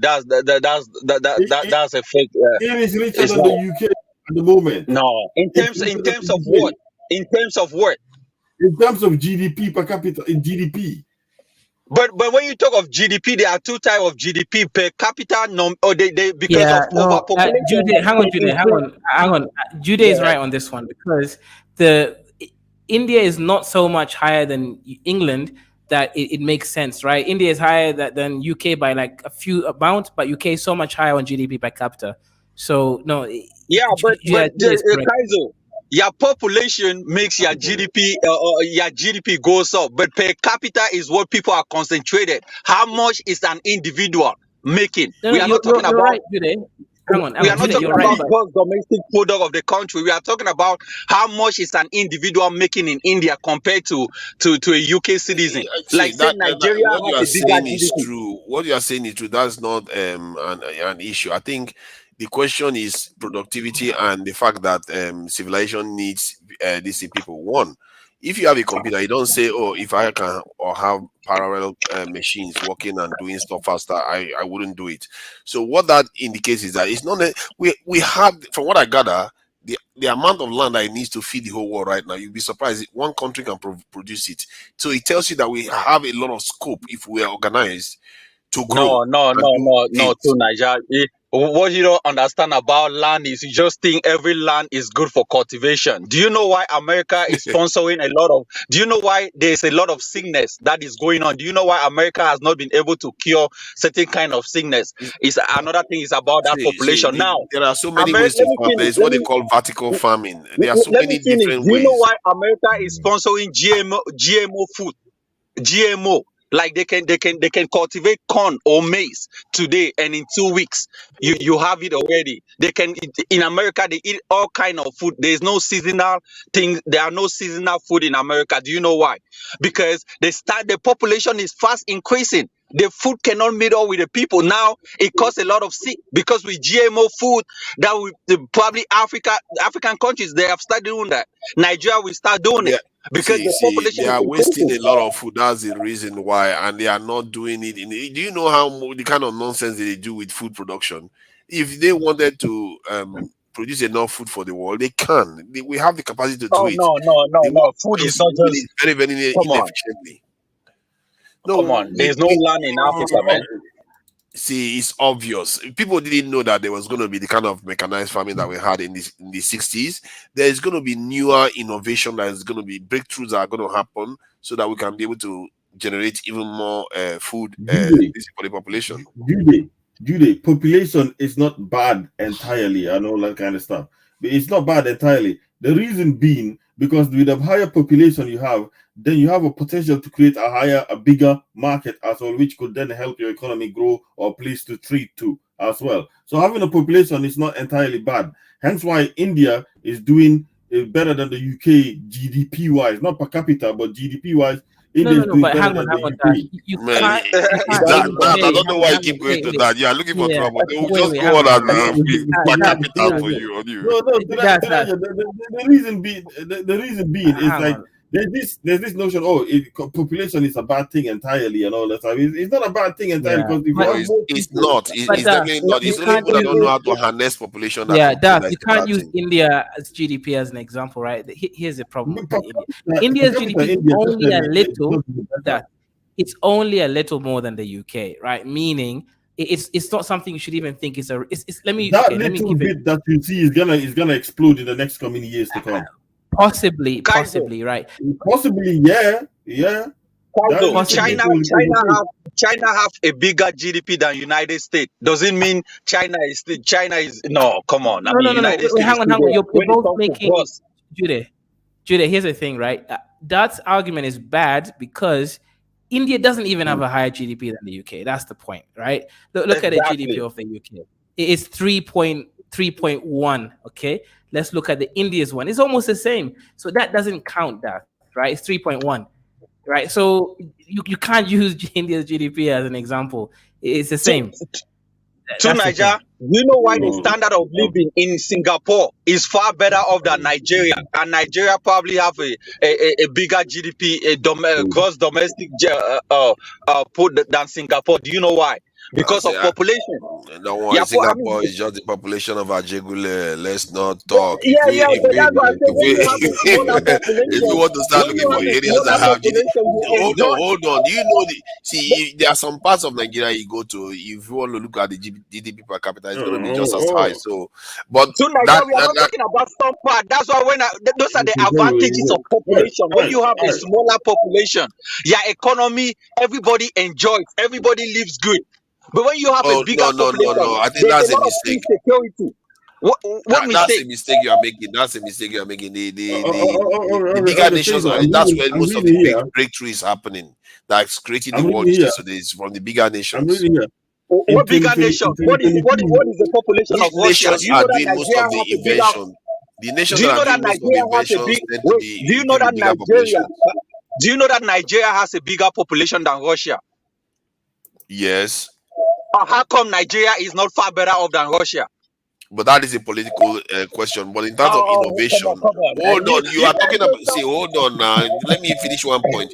You were talking about Singapore that has a relatively very very small population compared to like other major countries. That's why I'm telling you that most of the development you see going on in the world today came from the bigger nations. So why is Nigeria with a bigger population not doing that inventions than Russia? Are there other bigger nations that are doing the same, like China, India, And there are also smaller Europe, nations that are doing and the same like America? UK. And UK is doing the same thing. UK is doing far better off than Russia. Germany is doing No, the same no, thing. no. It's not doing far better off than Russia. See, some nations are handicapped for political reasons. Don't mix them up. When we talk about innovation, Russia was one of the first people to go to space. So Yeah, but when you you can talk, see about GDPs in Europe, you talk about Germany, and Germany is a smaller nation. it's not a small nation. Germany In is not a terms of small, not population, like if you Singapore. say so, I'm talking in terms of population. I'm not talking about their might. I'm talking in terms of population. That's where we at. Yes, they are innovative, but they are not Singapore. The Singapore is small. That's what I'm trying to say. But Singapore has a higher GDP per capita, doesn't it? So the people that are generating the most, the argument was that we needed more people.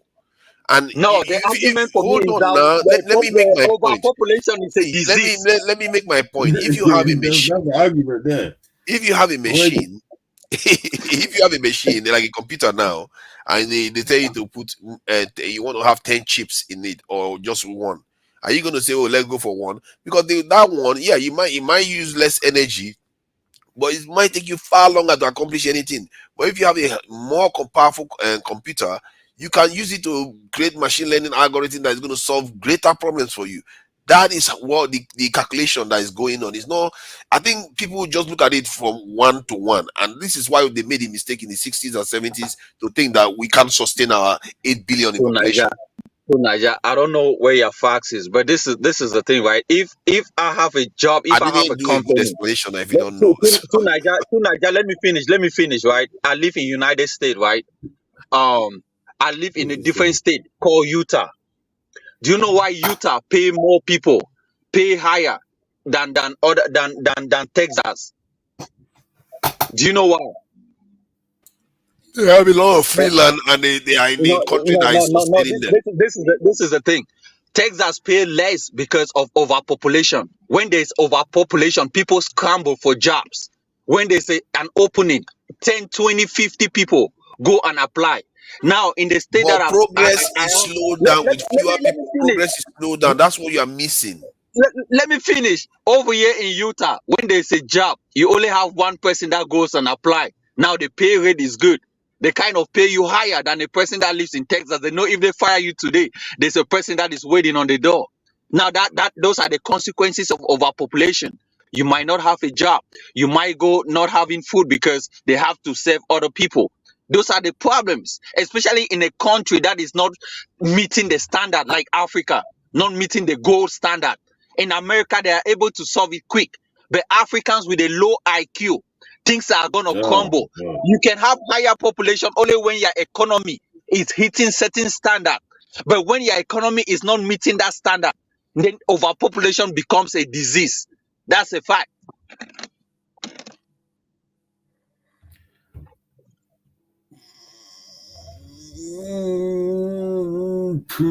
These guys, man. You need to be productive to a certain extent. But looking at the state that India is in, yes, I suppose India is not as industrialized as China would be.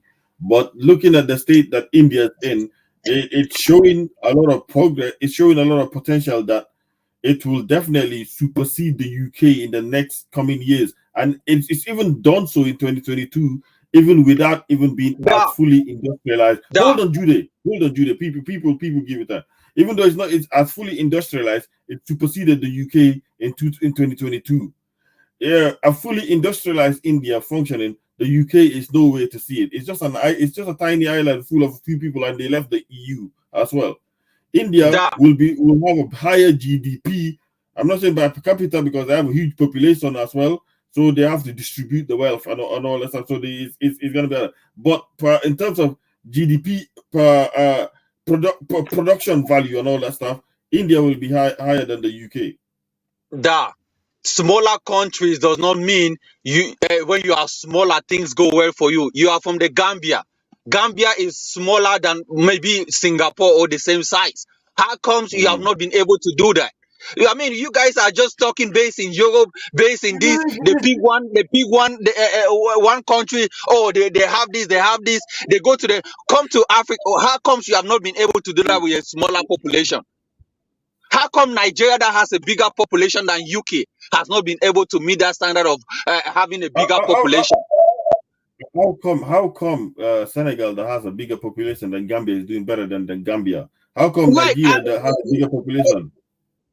So, it can go both ways. So when you talk of Singapore is doing this because there are No, these, what I'm saying, when the conditions are all completely all right, it's more favorable to have a bigger population. You will, if the conditions are both all right for every country, it's more now, favorable to have a bigger population. now you are coming back to you are coming back. You are coming back. Did you know why China stopped overpopulation based on the one child policy? Why Because China stopped overpopulation? China was thinking of its economy. China knew that its economy was not meeting the standard of overpopulation. We Africans have not even started thinking about that. Oh, overpopulation is good. China that had all the money, asset to do what they can to even still help their population. They have a better standard of living that was still good, but still they still went ahead and passed the one child policy That's kind of wrong. because That's kind they of wrong, knew. Let me Jude. finish now. Jude, Let me hold on. finish. Jude, hold on. Now That's they wrong. have stopped. Now they have stopped that policy. You know why? Because they have built their economy within that period of time. Come on. Oh man, you guys, man. Not necessarily the case. For the reason why China may have stopped their maybe they have fallen for this rhetoric that over the world is overpopulating. That tonight just said they have fell for this rhetoric and now have realized that that was a mistake, and now they're reversing that, and now they're saying people are allowed to have more than two children and all that kind of stuff. They didn't stop it because they have predicted they were gonna. They didn't stop it because they predicted that they will not, they don't have enough right then and there or something, like they don't have enough. That was not the reason. I think the reason is because they fell for this rhetoric that overpopulation is too much, so they try to curb down on the population. But now that's What a you reversal. They're wait? reversing on that. What you mean they fell for the rhetoric? There are people in that country that are studying population. They are studying the economy.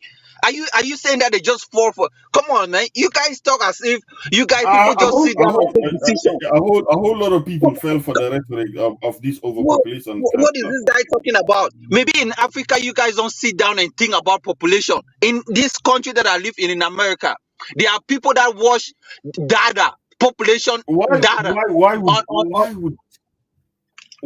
Go ahead. why would China want to curb its population down in an era where it's actually needing a lot more people to do a lot of more manufacturing work? No, I just told you what happened. They oversee. They needed They the are people to do the manufacturing work. So why would they curb people. the population? You need see. This is another reason that you don't understand. You need people.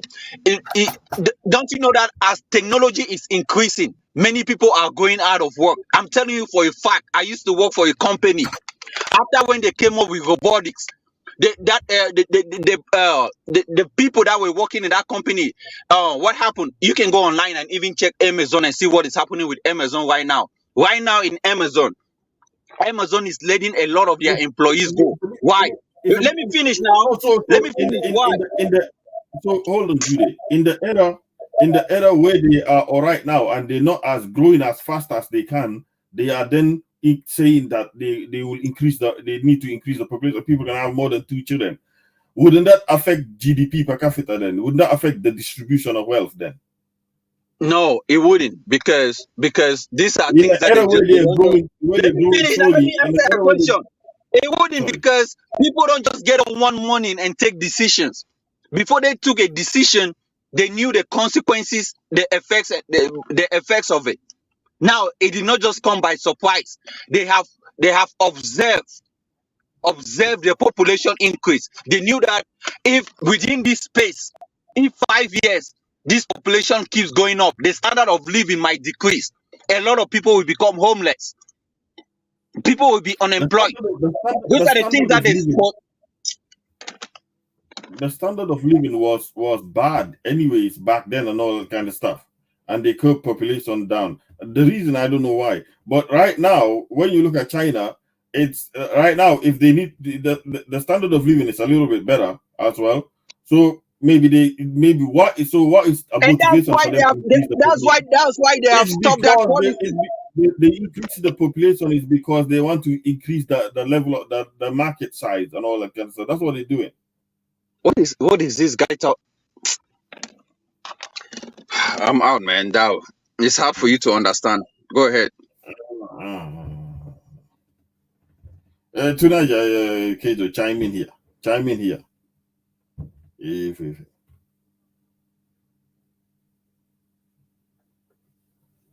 Jude, what I'm saying is, China right now is not growing as fast as they are and all that stuff.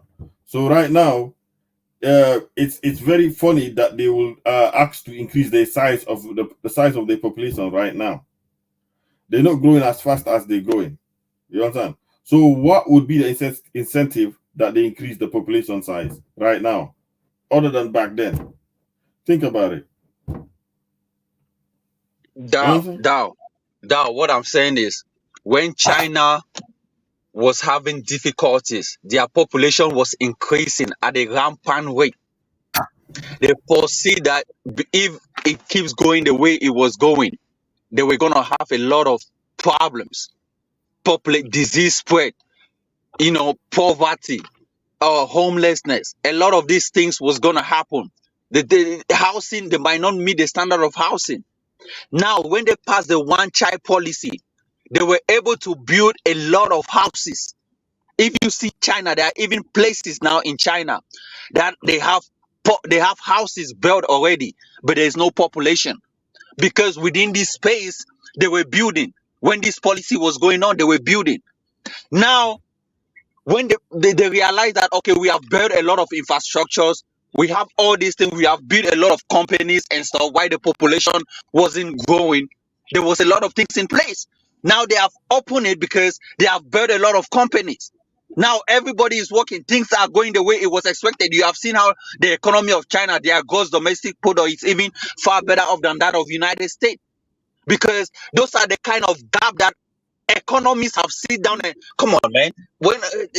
That's why when I tell you that Africans have low IQ, that is a problem, because we don't observe the population. We don't observe the things that might happen if things like this happen. We just, I mean, come on, we do things in a zigzag manner and just think that is God that is gonna take us out of our sufferings. We don't know that it's us human beings that's supposed to create solutions, do this, observe this, bring out this. Come on, man. Then you are telling in United States there are a lot of things that United States is doing to curb on population, to even reduce their population. That's why when they even talk of population, at one point in time, do you know why United States allow a lot of immigrants to come to United States? Because most Americans were not even giving birth. Do you know why? Because things were getting expensive. People couldn't afford to take care of their children. Now, United States economy was not growing. They believe that, you need more people or less people? Huh? Are you not arguing that the more population is good or less? Yeah, but it's not. That's why I tell you, when your economy is at a certain standard. Do you know why before United States wasn't doing that? They passed all these laws because they needed to meet a certain standard. Now, when before their population was growing faster, they were having more children. Their birth rate was higher before. So now before when what start when yeah, before, but they stop it. Did you know why they stop it? You don't even know how they stop it. I asked the question. I don't know for the life of me. Maybe it's just they didn't necessarily deliberate. I think there was okay. If you ask me, I would say it's because of the debate that happened in the 60s, 70s, and 80s. Now people believe that if we have more population, we cannot feed the world. So they were afraid. I mean, it's not only that. America now made their economy so expensive. They made that's why minimum wage in America was lesser. People were making $6 a minimum wage. That's why things were getting expensive. People couldn't afford to have kids. Now you are telling me that the population was increasing. China Yeah, it was increasing. And yet they were able to grow. It's not necessarily China has over 1 billion people, and yet the economy was able to grow. And they too fell for the same propaganda that said keep your population down. So they slowed down, and now they are beginning to realize that how are you supposed to care for the old people, because the young population is not there to care for the older ones. It's going to create a bigger problem in time.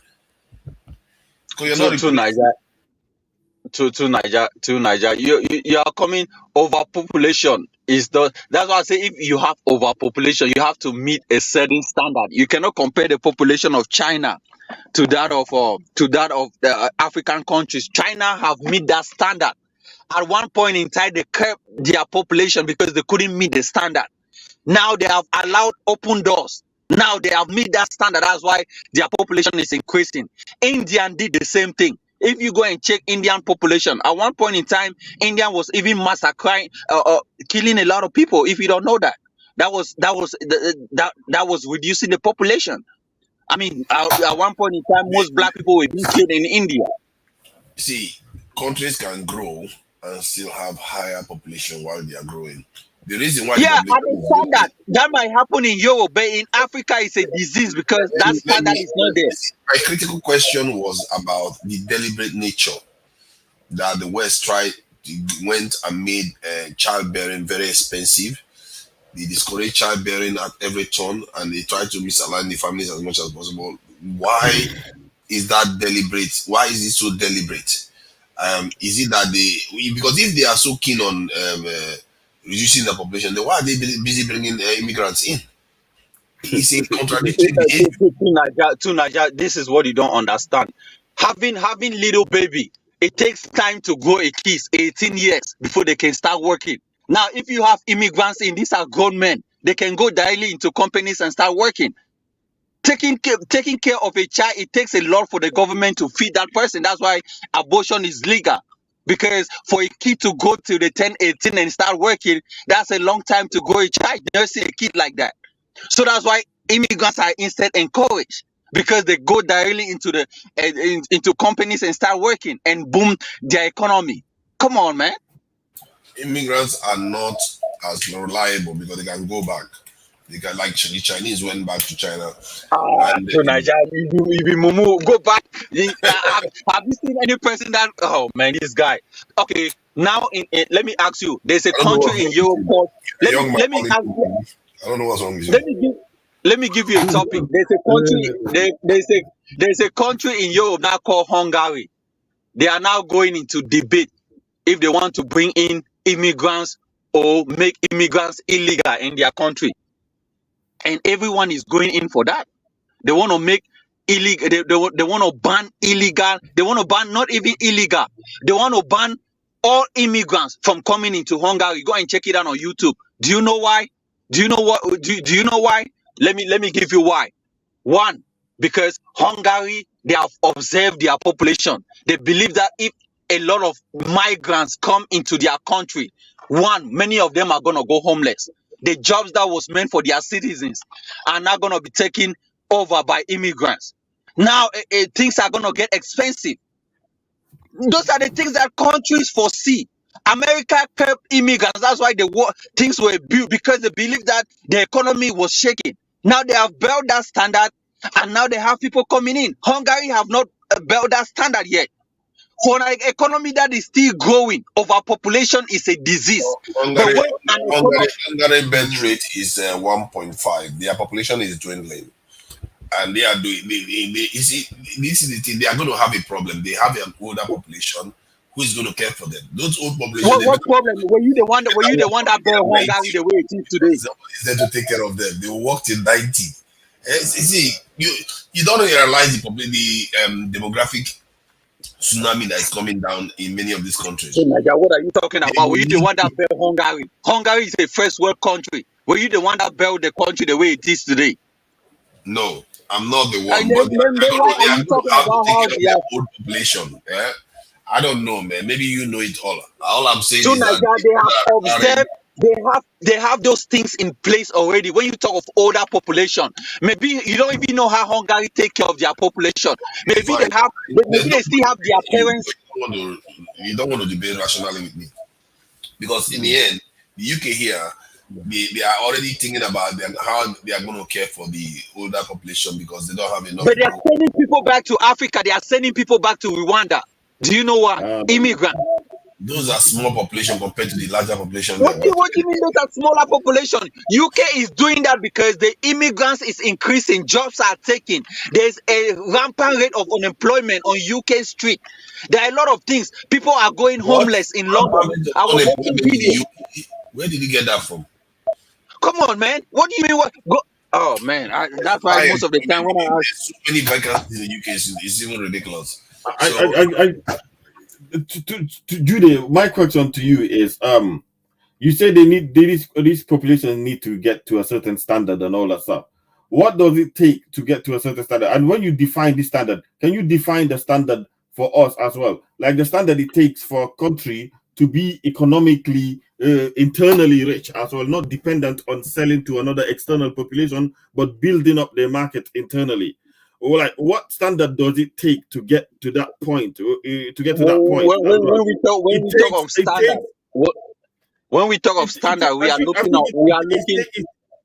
I think to have the standard, to have a functioning economy, you need to have enough people, enough workers, and you need to have enough people who are productive. You don't need to have enough people. That's why I was telling you about Singapore doesn't have enough people, but they still have a bigger economy than countries that have enough people and have a bigger economy. It's the IQ and mindset. Africans and blacks in general do not have that IQ and mindset. You can be two of you can have a higher IQ than 100 people and still be able to take care of $1 million company than 100 people with low IQ. Come on, man. Come on, bro. Now let me give you the standard that I'm talking about. When you talk of standard, we are talking about GDP per capita. GDP, gross domestic products, GDP per capita. Now, in Gambia, how much does a person earn? Don't talk about Gambia. Talk about China. Talk about China. I want to go down to your level and give you an example that you are familiar with in Gambia. Talk about Gambia, a country with probably 2,000 population. 2,000 population. How much an hour do they pay a person? Maybe 2 cents an hour in Gambia. That's a 2 cents, and you are telling me you need an increased population. If you are talking of 2 cents, if the population increase, how much will they pay in that person? It means that person might not be even making 1 cent an hour because that amount of money is going to be. Judy, you use an example of China. Talk about China and as well. No, I want something that you are familiar. No, but you use the China one. Use the China one. Now let me go to China, right? China. If you see China GDP per capita income, United States GDP per capita income is far bigger than that of China. Far bigger. Yes.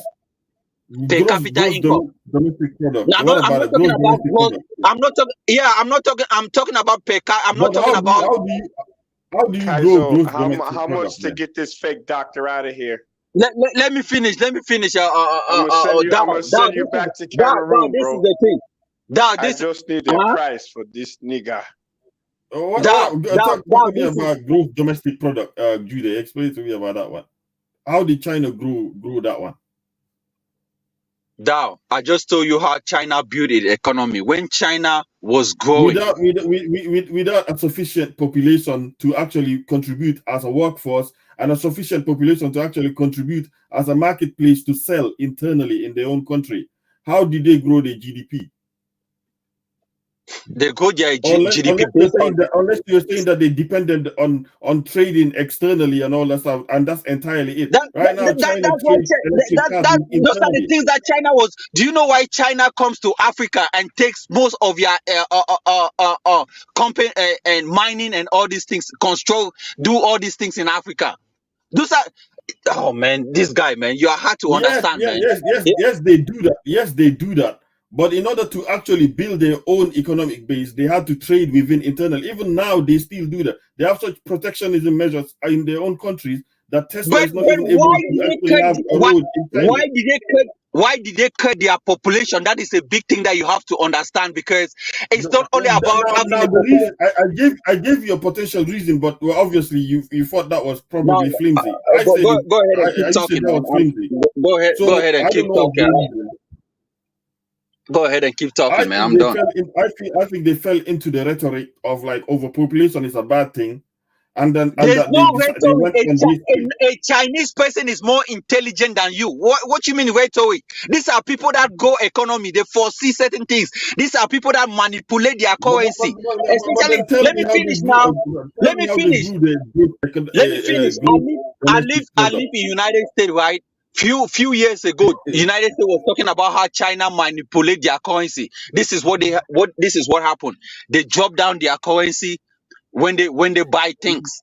But oh man, are you gonna stop? Let me talk. I'm not going to interrupt you. But you're mentioning, you're not answering my question, Jude, in the sense that you're going into another topic. How does a country grow their own gross domestic product without relying externally as well and all that stuff? Because there's two aspects of it. The aspect is the aspect of being productive, and the other aspect is the aspect of actually trading and selling. Now, you can either trade internally or trade externally. You know what I mean? In terms of being productive, you actually, it's an actual internal thing. You produce inside and you sell outside. So tell me, Jude, how did China do that without a sufficient enough population? Let me give you another thing. When you talk of trading internally does not build an economy. That's a fact. Okay. Trading internally does not build. You can trade with your population internally. That does not build an economy. Now, If you trading have a sufficient externally. enough population, that it will build Let me an finish. economy. Even if you have population or not, Nigeria has population. They are trading internally. Is not building. Now, when you even United States that is as rich and as any other country, they still trade externally with Mexico. Now, let me tell you how trading externally build an economy. Even China was trading externally with India. Now, let me tell you how that works. A lot of good that comes in, there's a lot of taxation. Let me finish now. This guy, be mute. When good are coming in as importation, as good comes in, there are a lot of taxes that are being put on those goods. Now, that's how you make money externally from companies, when you trade externally. Now, when you still trade with these other people, a lot of good are leaving your country to these other countries. It causes your population to produce more good. That's why China ship good to Africa. They make Africa a dumping ground because they are producing more, and their population cannot feed on this good because the good that they produce is more than the population in China. That's why most of their good is being shipped externally, and they still make money out of that. How do they make money? Because people from different countries are buying Chinese product. Once you buy that product, that money goes into their economy. This guy, are you normal? That's why sometimes when I discuss economy potentials with people, I don't know if some of you guys understand, especially from Africa. I don't know what you're talking about. Calm down, Jude. Calm down. Now let me give this down. That's why Africa is. That's why. Do you know why? Jude, calm down now. You've been talking. Just stay quiet. Now, do you know why most African countries? Jude, you need to calm down. So Naija, hold on. Let me give it to this guy. Now, do you know why African countries? Yeah, let's not do that. Come on, allow me to talk. You can't just be shouting. Now, let me finish. Tunaja, hold on, man. When I came on the panel, you guys were talking. Let Jude finish. No, because he's been going on. He doesn't want anybody to say anything at all. Tunaja, when I came on the panel, you guys were talking. Let me make my point. Tunaja, let me make my point. You're gonna talk to Naija. You don't let people talk. Of course, I'm just about finishing my point to Naija. Stay quiet. When you guys were talking. Let me just say something, and it's not even 30 seconds. Now, do you know why Africa is encouraging border trade? Now, do you know why Africa is encouraging countries to trade with each other? Because you're out of control. You're out of control. You're out of control. You need to stop it. Okay, go ahead and talk. Go ahead and talk, Mumu. Go ahead and talk. Yeah. So the point I wanted to add very briefly, by the way, was that the US actually imports more than they export. So technically, they are doing more trading. Whatever is growing the economy is mostly in internal. So if you are importing more than you're exporting, and your economy is growing, you can also attribute to that you are doing a lot of internal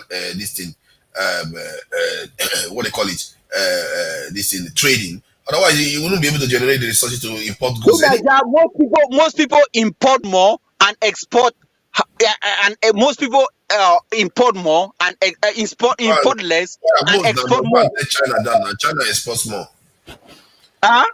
China exports more than they import. Yeah, that's what I said. Most bigger economy import less and export more. That's what I wanted to say. They import less and export more because it means that the argument, because you were saying that they have to export, but the argument that was making was that I think it's both. Don't digress my point. Don't digress my point. I think it's both in this case. So I agree with Jude in the sense that yes, you will need to export in order to grow your economy.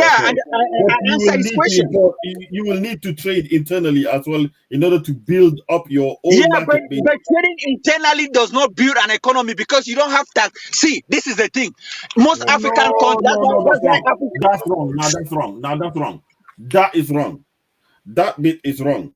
Right. Tell me what country that have trade internally and build their economy internally. Tell me. China, for instance, why does China have all these protectionism measures? Then why is it protecting itself against the United States? What are you talking about? United States bigger trading partner. What are you talking about? United States bigger trading partner is China. Do you know how much United States import from China? Do you know what's this guy talking about? Are you a mumu? Listen. Why is China protecting its internal industries against the United States? Why is China doing that? Internal, but it doesn't mean they are trading internally with their country. China biggest. Look, Jude. China doesn't want to become dependent on the United States, so they build their own internal industries. That's why Tesla is not able to win in China. But that's why they are producing more.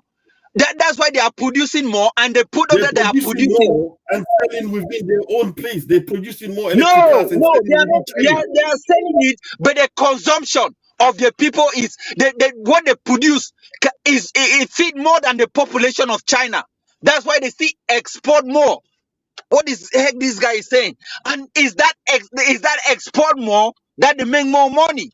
Because if you trade within your people, you don't make a lot of money than you doing external business. Take for instance, why now?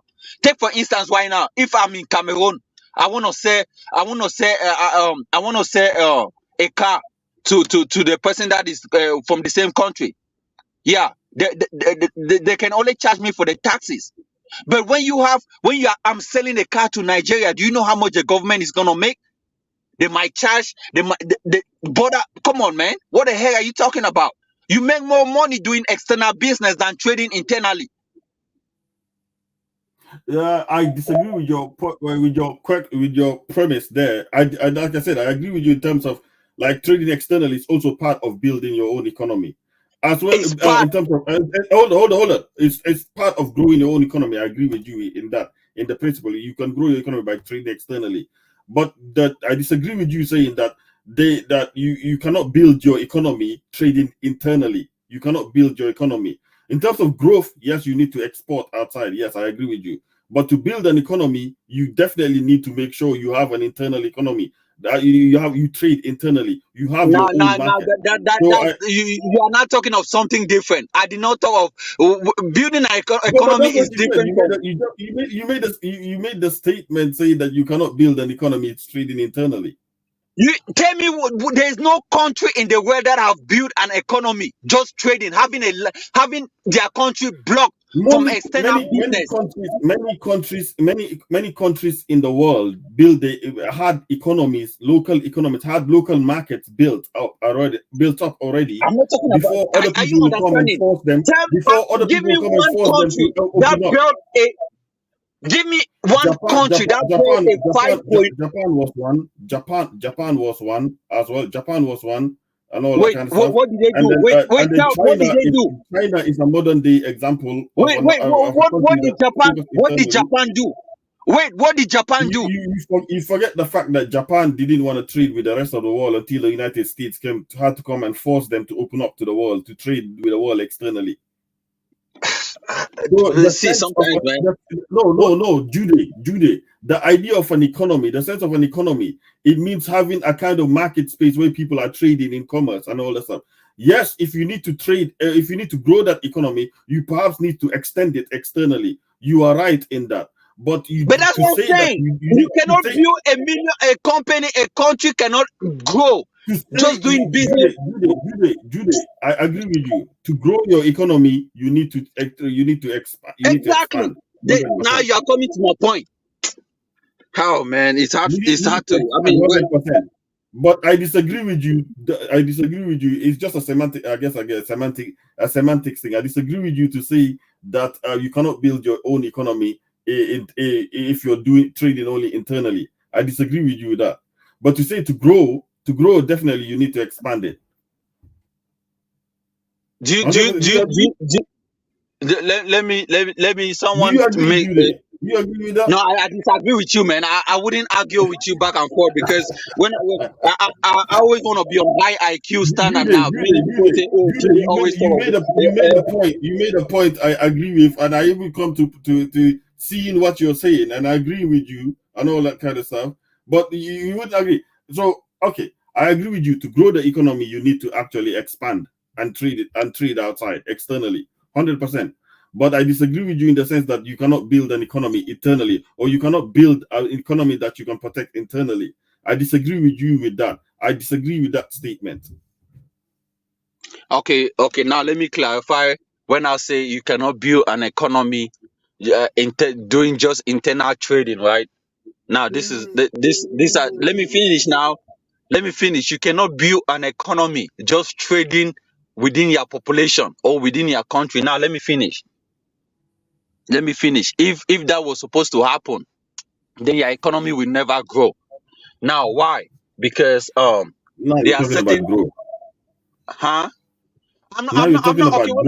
when I talk okay, maybe you fail to understand. When I talk of grow, it doesn't mean growing.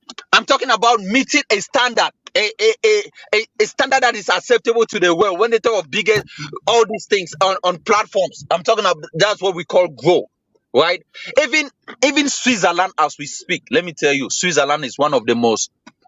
It's a landlocked country. Switzerland is a landlocked country, but its economy is one of probably not the biggest. Jude, you said you cannot build an economy trading internally. Stick to that point. So how can you not You build an cannot economy build an trading economy internally? trading internally in the sense that if you have a population, it means this is one thing about stagnation in economy. What is stagnation in economy? It means you have a population and you have. Now, when you go to that, then you're talking about you're coming back into the growth aspect. You're coming back into the growth aspect. Tell me how an economy cannot be built in trading internally, because then it seems like you're always coming back to this growth aspect. An economy cannot be built. I mean, you can build an economy, but for you can to build have an economy internally and protect an economy internally. But if you want to expand the economy, if you want to grow the economy, you need to expand it. And that's why exactly sometimes that's what they call scaling. That's what they call But then scaling. when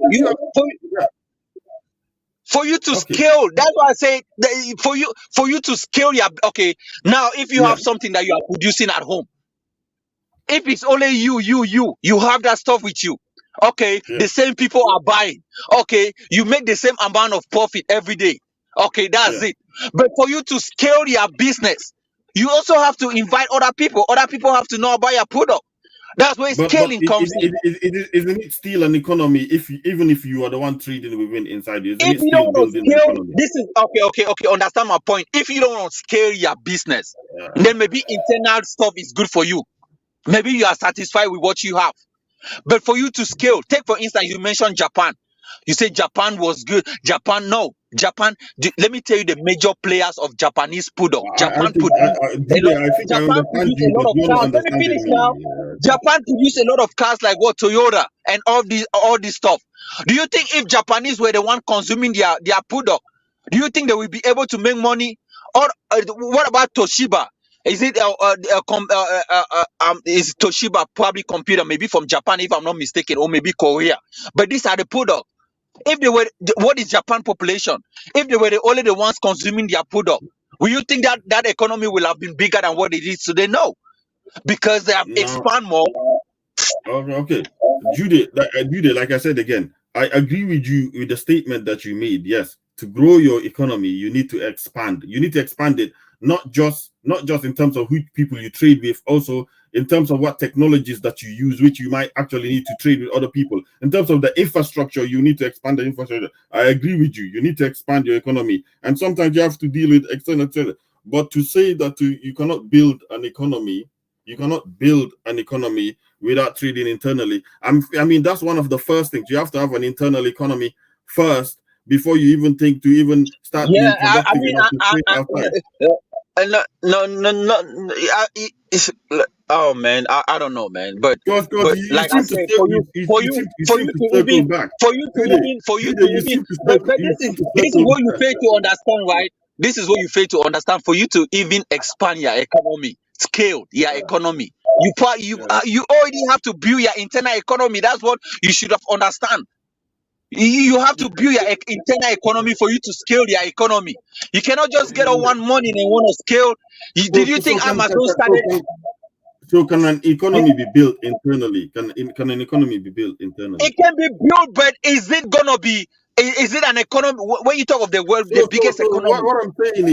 What I'm saying is, you made a statement before saying that you cannot build an economy internally. If you say that you cannot grow an economy being just trading internally, then yes, I No, agree. no, no, But you no, said no. you cannot build an Now you are changing my word. no, I no, said no, for you no, to no, have, no, for Jude, you, Jude, to. Jude, This is what I said. you This were is what I correct, but said. I For you think to you have, semantics. for you, see, this is what I said. I said you You were having a correct. bigger You were economy. correct, but I say you having a bigger economy. You cannot have a bigger economy just trading internally. That was what I said. You cannot have a bigger economy in the world while Jude, trading just internally. Jude, if we roll back the statement, But you that's said what you I said. cannot I build said an you cannot economy build a trading bigger internally. economy. Okay, go ahead. Go ahead. I say you cannot Jude, build a bigger economy while just if the trading clip internally. is if the clip was rolled back, that you can say you said that you cannot build an economy trading internally. You said that as well. So that's why I held on. I saw your point, what you say. You cannot grow an economy trading internally alone. 100% I agree with you. But you said you cannot build an economy. You also said you cannot build an economy trading internally. So because of that, I disagreed on that point as well, and all that kind of stuff. Do you disagree on that point, Jude? Do you agree that an economy can be built internally, but in order to grow, you need to trade externally? Do you agree with that point? Huh? Damn, I'm tired, man. I'm tired. Judy, come Yeah, on, come on, come on, come on, come on. You got messed up in your own side. now someone asked me. Someone asked me. That's what you call debating with semantics and all that kind of stuff. I Oh agree man, with your come point. on, You made a good point come on, anyway. man. I can't be arguing. Yeah, I mean, you just comment. And most of the time, you guys don't foresee economy. You guys don't follow that. You guys don't watch that. You made a good point. You corrected me. You corrected me on one thing which I take on Not board. only one Yes, thing. I grow an Not only economy. one I thing. take on board. I debunked your points and gave you Which reasonings that point? you felt Which as point? if it was good, and The that was point it. is the India. The You know, point is it India. wasn't only just one India. point that you made. I debunked a lot of your Hold point on. and gave you the right reasons to it. You have to accept Hold on. defeat. And Hold that's it. I'm not going to go back and forward with you anymore. on. Now, Okay, someone fine. asked me a question on the chat talking about, I say Africans are low IQ. Now, let me break that down. When I say Africans or black Americans or blacks in general are low IQ, this is the thing. IQ is measured based on what you have done, based on how far you have gone. I mean, based on how far and how fast you have gone in terms of, you know, of the emergence of what is happening around the world. Come to think of it, check around, even in America that I lived in, the people that dominate this economy are white people. You go to Africa, it's the same thing. Most blacks are not capable of, growing their economy, expanding or scaling their economy. Most blacks do not have that intelligence. Now, how does IQ comes up? IQ, you don't have to go to school to study to have a higher IQ. No, you don't have to. You don't have to be educated to have a higher IQ. Now, this is the thing. but you have to have a certain standard of living to have a higher IQ. A certain, What has Cameroon built though, Jude? What has Cameroon built? That's what I'm saying. Understand my point. You don't have to go to school to have a higher IQ, but you have to have a certain standard of living. That's why a person that lives in a neighborhood. Let me finish now. Let me finish. Of course, that's why. A person. Go on, Jude. Finish. That's why a person that lives in a kind of neighborhood doesn't have a certain kind of standard of living.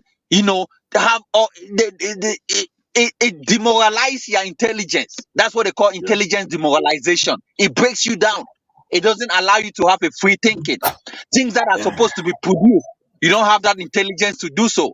That's why the low IQ comes in. A white man is able to think as more faster than a black person in general.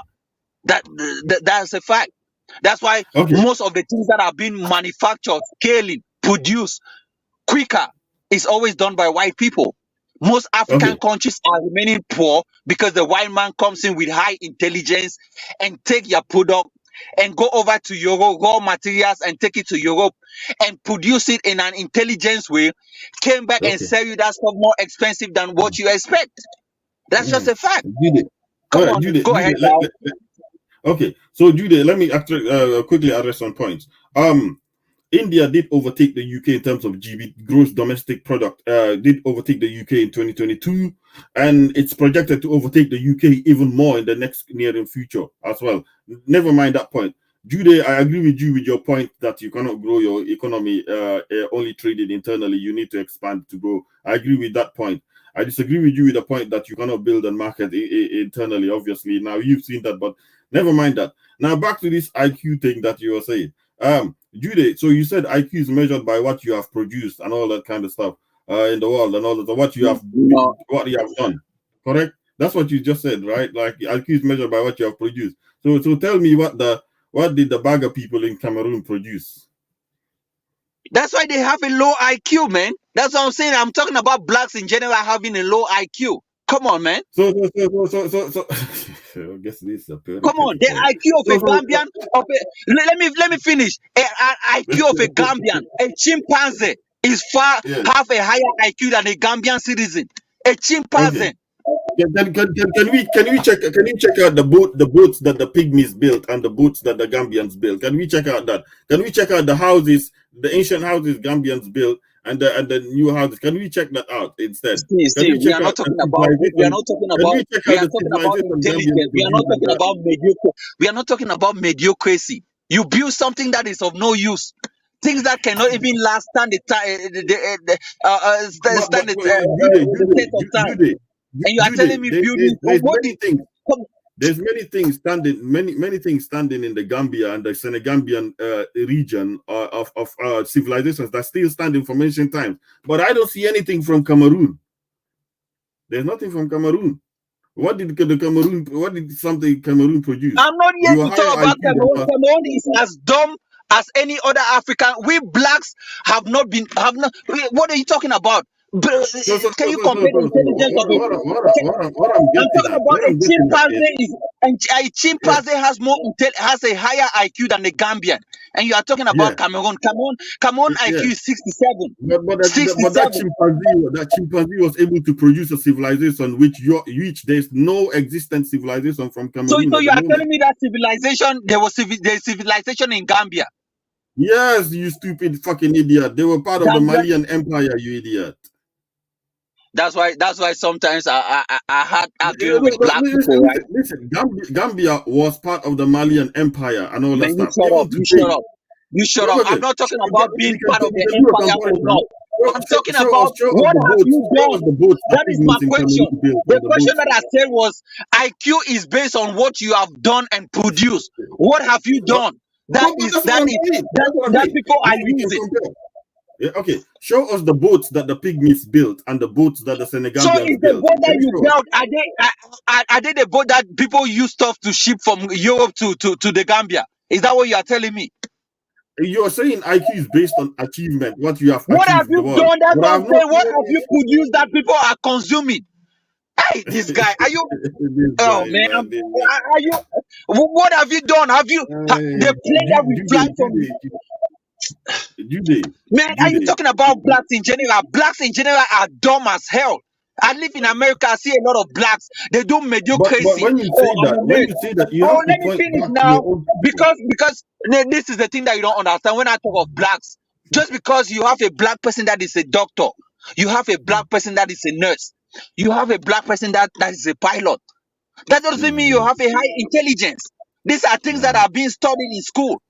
I'm talking about sitting down and manufacturing plane, air flight, aircraft, ships, doing oh, come on, man. Coming out with a But, new intelligence.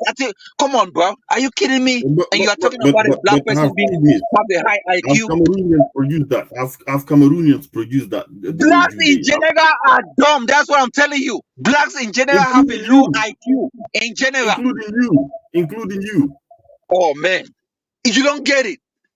I need someone to come I and know, I explain. fully Of get it, course, but you're pointing a finger, but including you. I'm not pointing a You finger. I'm are talking low about blacks IQ. in general. Don't get it. Blacks in general. Just because you go to South Africa and they have. Okay, let me tell you, right? Let me tell you. I hold one of the biggest baton. That. Let me finish. Let me Judy. finish. Okay, go Now, on. let me just make Go this on. point. Go Okay. I hold one of the greatest esteem that blacks in general, blacks in America were far better off when they were still when the all Africans in general were far better off when we were under colonization than what we are today. I'm telling you for a fact, when we were under colonization, the Europeans built a lot of infrastructure. Even though they use our sweat, yes, they force us to do it. Most of the railways that we have in African countries, most of the air flight, most of the airport that we have started by the Europeans. In Africa, South Africa is the way it is today because the white man did a good job. Most African countries are the way it is today because the white man built the foundation for it. I'm telling you for a fact. Now, most Africans regret. Let me finish. Most Africans regret that the colonization did not take forever. If the colonization took a longer time in Africa, most African countries will have been developed. Now, do you know why most African countries is not? Because of low Can I intelligence. respond? Go ahead Judy? and respond to it. Okay, so respond to that point. We put aside the IQ one. If colonization continued, the Germans who controlled Cameroon would have been exterminating you people right now, because all the development we're doing was either for extraction or for later on in the later periods. They were don't interrupt. In the later periods, what you saw is the Europeans migrating to Africa, and you would have had a situation like America or Australia where the local population have been replaced by a newer population. And the Germans are pretty much expedient in actually exterminating people they don't like. They did it in Namibia, and for Cameroon, that would have been your fate, 100%. That's what the word colonization means. That we're going to colonize. We're going to move our people there. Then you see people say we're going to colonize the moon. They're saying we're going there to live and all that stuff, to take over, to send our people over there. And when you have this interaction of two different peoples, one is bound to lose. So if colonization had continued, Judea, I will argue that a lot of Africans would have been in upheaval today, trying to fight for survival like the Native Americans, or would have been extinct, especially you guys dealing with the Germans. Okay, now let me respond to your point. You talk of the Germans will have done this, they will have been extinct, will have been that. There's a history of it. I don't care about history. I mean, you can write down your own book and call it history of this or history of past event or whatever. They did it in Australia, they did it in America, they did it in Namibia. What's going to stop them from doing it in Cameroon? This is what I'm telling you. Namibia is today the way it is today because the Germans built Namibia. And most of these African countries, they built the foundation for Africa. Did you forget the people they tried to exterminate? Did you forget the Herero tribe and Nama tribe? Extermination is always going to happen. Building an economy does not come with an extermination. What is this, guys? Are you low? That's why I tell you, most of the time it's hard to argue with Africans. Extermination has to happen for an economy to even grow or be a certain standard. Do you know how many people America exterminate? United States. Did you know how many people the Ottoman Empire exterminate? Did you know how many people were exterminated in the UK? What is this guy talking about? Are you so dumb to Jude, realize that you at one Jude. point in time the dumb people on the street have to be exterminated because these people are causing more problems on the economy. You have to exterminate them to grow an economy. The So in economy your has to opinion, rely on people that are productive, not people that are demandful and not able to grow that economy. Come on, man. So let me see things from your perspective. So you're saying the Herero tribe in the Herero tribe and Nama tribe in Namibia were not productive and they were low IQ, They so were they not deserve to be productive. Even the exterminated by pygmy the in Cameroon has, if during that time of the Germans, even if they were exterminated, that would have been a good thing as well. Almost blacks on the continent, that's good. Because when you are not productive, you are a hindrance. When you are not productive, you are a hindrance to economy development. You are a hindrance to the economy because when you are not productive, in America, most blacks are not productive. They stay at home, they are hindrance. That's why there are a lot of things that they do, criminals and stuff like that. Because you become a problem to the society. And that's what is happening on the African continent. Most Africans are not productive. That's why most people are just, the economy is not growing. What the heck is this guy talking about? That's why you have to exterminate people to grow the economy. So I don't know what your tribe is entirely, but so I take it that you would have been right for the Germans to exterminate your tribe, and you, a low IQ person like you, shouldn't have existed today and all that kind of stuff to spill this kind of rubbish as well. So you shouldn't have existed, you know what I'm saying? Because we wouldn't have to hear this nonsensical low IQ kind of conversations. Because if you're exterminated, it will do us very good. So the Germans should have really exterminated you and grow the economy of Cameroon 100%. But you included. You still don't get it. It's not only the Germans. It's not only the Germans that. It's not only the Germans that look at Israel today. The people that are developing Israel, the Jews, their population was exterminated. Now they have a higher IQ. Even the people that in Africa, Israel, the guys that are in Israel right now. What's your tribe? Let me finish. The guy that are in Israel right now, they went to Israel in 1948, and now they have built a bigger economy that is far better off than any country in Africa. So Judy, what's your tribe? Let me finish now. Most blacks, let me finish. Most blacks, including black Americans, want to be part of Israel. They want to claim Israel. Why? Because they have built that place and now it has become an economy that everybody admires. Check, for instance, Dubai, United Arab Emirates. All these countries were all deserted. Now they have built an economy that is bigger and everybody admires. So Judy, is your tribe the Baga tribe, right? Is the Baga tribe correct? What are you talking about? What is Baga? What the heck is Baga? Which is your tribe? So okay, no problem. When Judy. I come on panels like this, at least you should learn how to pronounce it. Do your findings, do your intelligence, and all. Go and do your stuff. I'm not here to tell you stuff, but you should have done your research and come around and tell me what the heck are you talking about. I cannot come here and call you a Maasai from Kenya or call you a Fulani. I don't know your tribe, but I'm inquiring. Yeah, you should do your research. You should do your research. I know you are from the Gambia. I know Gambia economy. I'm telling you, Gambian reasoning faculty. I'm telling you the IQ of Gambia because I've done my research. Judy, it's a back and forth. It's a back and forth. You can't just be shouting. You gotta let me say and you say and I say. You know what I mean? Come on, all right? So let me have my say and then I'll let you have your say. So here's the thing. So I don't know if you're from the Baga tribe or something, but I suspect those were low IQ tribes and pygmy people. And now 100%, if the Germans had exterminated your ancestors or you and your people, you wouldn't exist today, but Cameroon will be 100% doing better and all that stuff. But I think it would have done a whole lot of remaining blacks or black people around the world if your tribe was exterminated, and then it will spare us the low IQ-ness of Jude coming into the world, and the other black people can stay. I think Cameroon would have done better with the Baga tribe being exterminated. 100%, right, Jude? But all the other black people, okay. No, I've never heard of a tribe called Baga, but I don't know what you're talking about. I said, what is Baga? This is why are you do Gambians have a hard time pronouncing stuff? I'm saying, I agree with you. Cameroon would have been a whole lot better if your ancestors were exterminated, if colonialism had continued. it would have been better. Do exactly. you agree? This is the thing. This is the thing that you don't understand. When the So you Europeans agree left, your ancestors should have been exterminated bro, for I the just good of told you the that world? for an economy to grow, most people they have to be extermination, of course.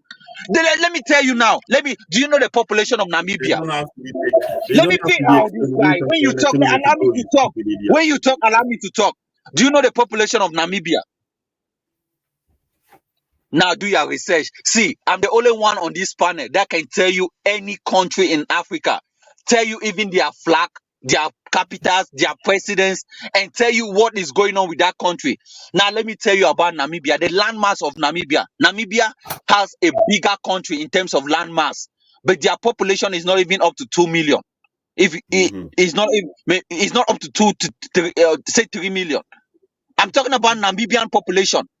What happened with their population? How come they had that landmass but not the population? Did you know what happened to their population? Most of their population was exterminated. That's why they were asking the Germans for reparations. Now, go to Namibia now. Namibia has one of the highest standard of living, better than the Gambia, because the population that was exterminated, if you ask me during that period, were of no good. The guys now that took power, they now have a higher IQ. The population that were left were the younger population, aspiring to change the country. Now things are going well for Namibia. You don't see Namibians running around to West African countries to migrate, or you don't even see them around. I've never seen a Namibia that's an immigrant to United States or in Europe. Not to talk of even probably South Africans, because most of the population that South Africans had was exterminated. The people that took over power had a zeal of the European IQ and intelligence. That's why the change is there. That's why for a country to meet a certain standard, they have to be extermination. We have seen it with most European countries. We have seen it with America. We have seen it in Russia. We have seen it in China. When I talk of extermination, extermination doesn't go and just take a gun and shoot. No, you don't do that. But there are certain rules, laws that you put in place. Abortion is part of extermination. If you don't know that, maybe I'm Okay, talking so to a low IQ who does not reason. There are certain things that you're now trying to. you don't understand. Abortion causing in America, most the American Indians were given some kind of disease, pox. Mhm. You can go and read about it. That population was exterminated because Americans believe that if the American Indian population increase, these people will become a problem, a nuisance in the society, unemployment. This because their population was increasing, and these are people that do not want to work. They only want to live in reservation. And